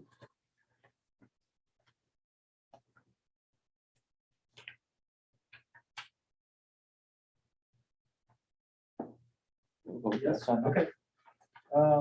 Question A then is the proposed action may occur wholly or partially within or substantially contiguous to any buildings, archaeological site or district which is listed on the National or State Register of Historical Places or that has been determined by the Commissioner of the New York State Office of Parks, Recreation, and Historic Preservation to be eligible for listing on the State Register of Historic Places.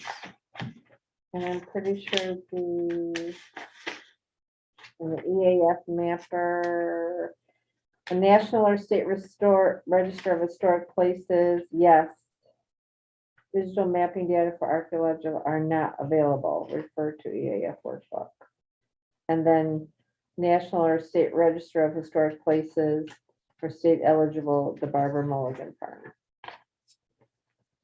So those two things were referenced, but then is it small or moderate? Right. So it's there. Mhm. So how much?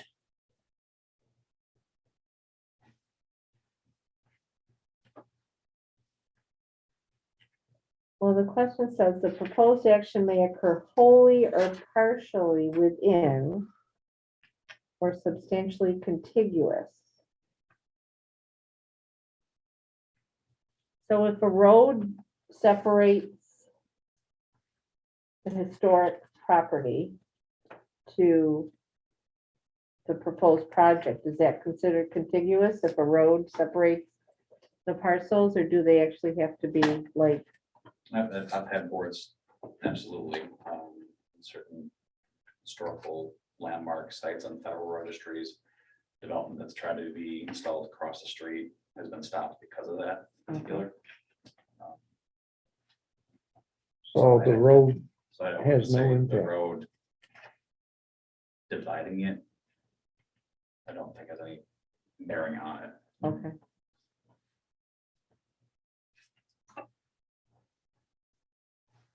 And they say it is. They say it is what, Jean?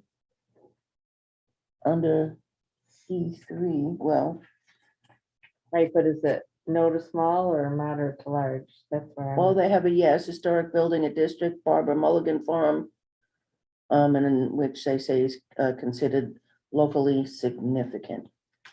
So, Well, you can- Moderate to You large. can see the home right, I mean, Yeah, you can it's see it. right there.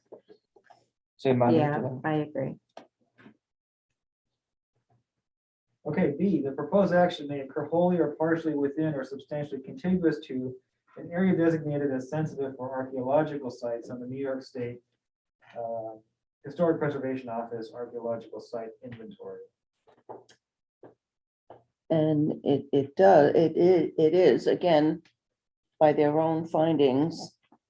So is it, Shippo what did come degree? back and say, though, there was no quote significant, well, what's the There'll be word? no effect by this undertaking was their word. Right, Well, I would say based on that, it should be a no. well, that's for the archaeological, but what about the, oh yeah, this was just archaeological. Yeah. I'm okay with no to small. Okay, C, the proposed action may occur wholly or partially within or substantially contiguous to an archaeological site that's not included on SHPO's inventory. Well, I guess the definition of an given my father was an archaeologist in this area, what a known archaeological site, they're all over the place. But We would have to identify something. It's Yeah. not just sort of saying everything is archaeological. It's just a question of, is I it mean- known but not on the state side, state list? That's the question. and then substantially contiguous, so. But I would think Shippo would have noted that, right, if there was something, You'd If it's think not on the so. state list, they wouldn't have known about it but it's, unless someone submitted that to the state. yeah, but it's Put on also the registry. sensitive information, they're right, they're not, they probably want it redacted.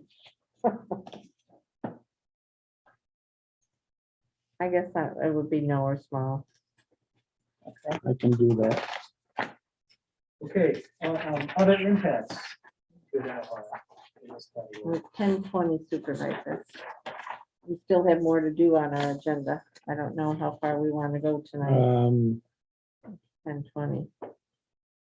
What's the, well, I know we have other things we have to do. Right, we what's the still have pleasure other, of the group?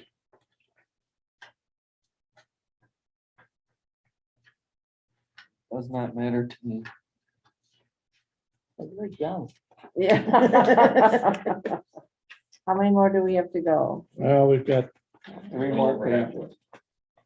We're well over halfway, aren't we? Four more pages Yeah. 4 There's pages. 18 questions and we're on 11. and 4 full pages. Can we put this off to next meeting You certainly may. and put it on the agenda to finish? You certainly may do that. Well, what are we And, looking at here? Open space recreation, impact on critical environment. I'm just going. Some of through- them might go fast next Some of time, them are- some of them might be. Can we just Right. finish up We- that number 12? I mean, not 12, 10, Wow. and then we'll start at the top of the page. Oh, yeah. And just, and then we'll pick up at Oh, question yeah, I 11, didn't see that. okay? Thank you. If any of the above were answered moderate to large, and we had one of them, right? A? Yep. Then you go to this, Okay. which is important. Okay, so let's start with Roman 1. The proposed action may result in the destruction or alteration of all or part of the site or property. No, No. No? but we're talking about the. Okay, We're talking about A only, right? The proposed action may occur wholly or partially within or substantially contiguous to any building, archaeological site. Am I doing that right? Yeah, you're right. It's not, I mean, we're not gonna affect the Barbara Mulligan farm Mm-mm. there. okay. Roman 2, the proposed action may result in the alteration of the property setting or integrity. We're specifically thinking of Barbara Mulligan. Yep. Alteration of the property setting or integrity. I don't think so. No, I,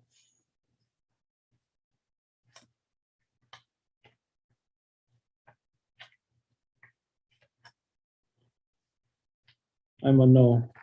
Yeah. Roman numeral 3, I might have a different opinion. Oh, that's okay. Okay, number 3, the proposed action may result in the introduction of visual elements which are out of character with the site or property or may alter its setting.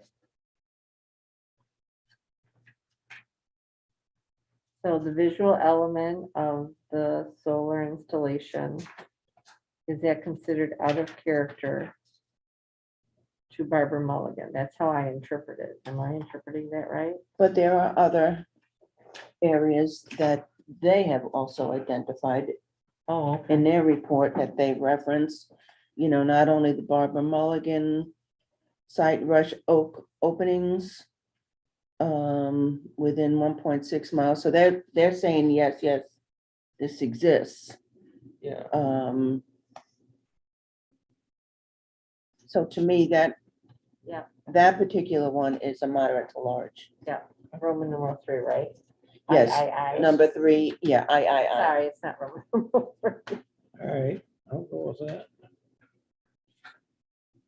Now, do you want to move on back to the, I would. My the brain is pretty. agenda? Because we've got 3 easies. Okay, so we noted that we're picking up at question 11 then, okay. Question 11, we will start.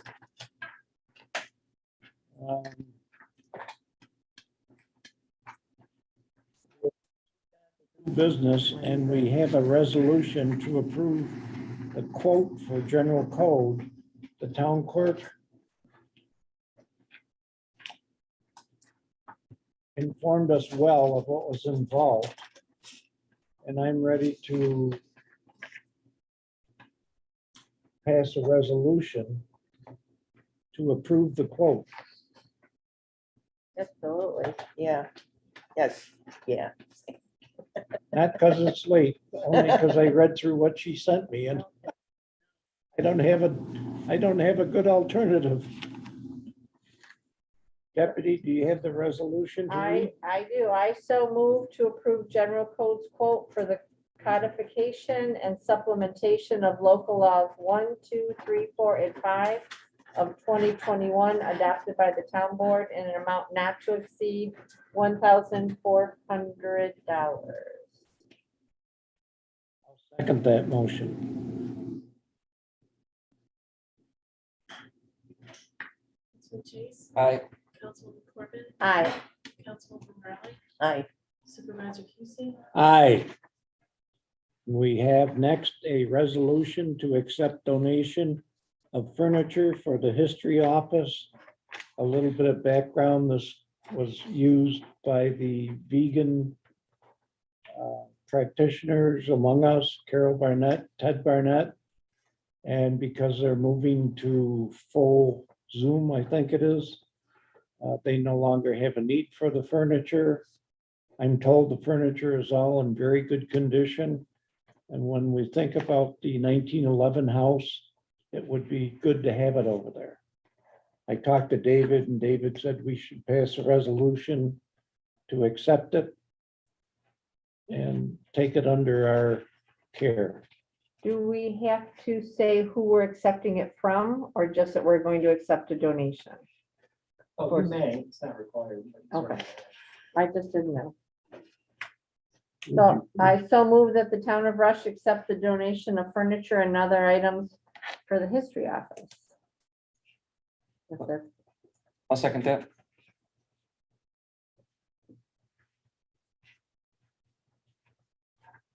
Councilman Chase, Aye. Councilwoman Corbin, Aye. Councilwoman Morelli, Aye. Supervisor Tucson. Aye. And last but not least. No, we got two. We added one, remember? Yeah, we got We're on the Barton and Judas. LaJudas. Well, that's what I'm going to. Right. Okay. We added number 4 though, so. Oh, well. Then I'll say Would you number like- 3, we have a resolution to add Barton and LoJudas. Right there. I can do that. I so move to authorize the town supervisor to sign a contract with the engineering firm of Barton and LoJudas, DPC 11 Center Park, Suite 203, Rochester, New York, 14614, for engineering services to review and evaluate the potential environmental and socio-economic impacts associated with the construction and operation of the 180 megawatt photovoltaic solar energy generation facility being proposed by Invenergy LLC in the town of Rush. And I'm guessing, David, that given we're asking him to sign that, he probably shouldn't have read that after I gave it to him, or is that okay? Well, you can read it, but somebody has to make the motion. I'll make that motion. I'll second it.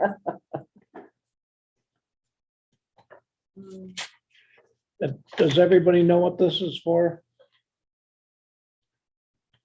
This is at the request of Ben Wisniewski to provide support for him and his effort to deal with Horseshoe Solar. And the funds are being paid out of the, The funds are coming out of the intervenor funds. which are now called LAAF under 94C, Local Agency Award Funds. Okay. Oh, I thank you. know, laugh, not funny, but laugh. I wondered what that meant. Councilman Chase, Aye. Councilwoman Corbin, Aye. Councilwoman Morelli, Aye. Supervisor Tucson, Aye. and whoever created the resolution. I will send it to please you. forward it to me. Will do. It's the last minute thing, so sorry. Now, number 4, What was the one we added? Oh, The RFP. the RFP, yes. We read the one on the Lions Club. I Yeah. read it out of order. I'm bad. the RFP for. Oh, For the comprehensive plan RFP, they shared a draft of what we could potentially use. Yes. Are we okay with that? I can read it and then we'll have a discussion on it. I'm very comfortable with what they sent me. Mhm. I didn't have any angst over it. I mean, Okay. all they're doing is sending it out to firms and getting their feedback with, I mean, they're just, That's they're all just this getting is quotes, for. basically. like- Exactly. The next So, step, let's, yeah. I have no problem with having them send that out. Okay.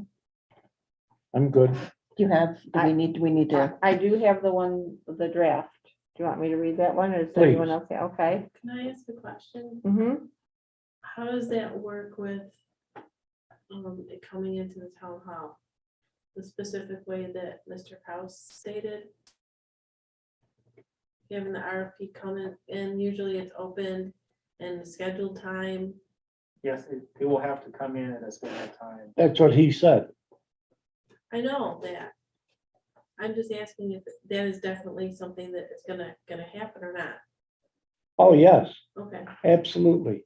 Yeah, they'll come in within whatever the deadline is that's set in the RFP, and then you can keep them and then open them in the. okay, I'm just asking because I didn't see the resolution beforehand. Yeah. That's good. Keep us on our toes. Yeah, then they get opened at the same time, I think. Is Well, that correct? That's, Yes. that's not in the resolution that they sent. And so ask us That's what I mean. how we need to potentially modify it. Let me read the draft resolution. Okay. I so move to accept, approve, and release a request for proposal RFP as prepared and submitted by the Comprehensive Plan Update Committee for the update and revision of the Town of Rush Comprehensive Plan 2010, subject to the review and approval of the town attorney. Dates on the RFP will be updated prior to sending it out to potential vendors. That's what they sent. I don't know, given what the town clerk has asked, or, I'm okay with that resolution. as Okay. written. I don't have a problem with it. So just wait for a date of, Yeah, it's subject to my Whatever the- further review anyway, so all you're doing is authorizing it subject to any comments I may have. And I can work with you on figuring out what dates might work or process. all right, do I have a Okay. second? I'll second it. Councilman Chase. Aye. Corbett. Aye. Councilwoman Morales. Aye. Supervisor Casey. I know, I think you're Aye. your voice, Pam. No. And I will send all those to you before I go to sleep tonight, town clerk. Thank you. And I have one last item of business that we can conduct. It's not on the agenda. But Pipitone has submitted a yearly contract. I sent emails to everyone. I don't remember getting one back.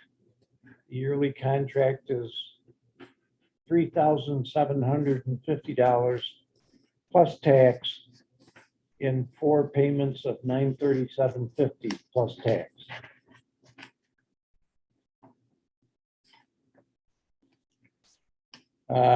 Councilperson Woolaver sent me a letter saying he thinks is knowledgeable of our equipment, and because it does act up once in a while, it was his opinion that Pipitone should be the ones that we have attend to it, rather than opening up someone else to be subjected to the challenge.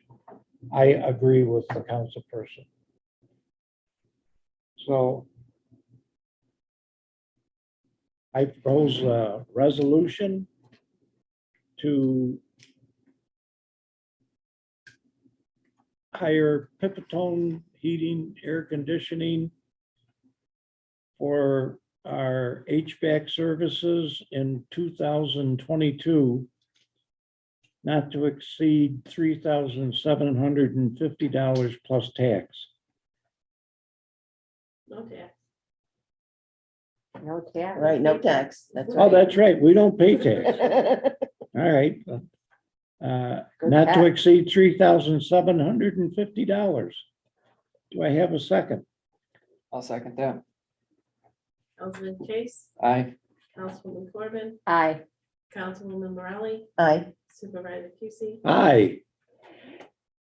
Thank you very much, and with no further business to conduct, I will adjourn this meeting.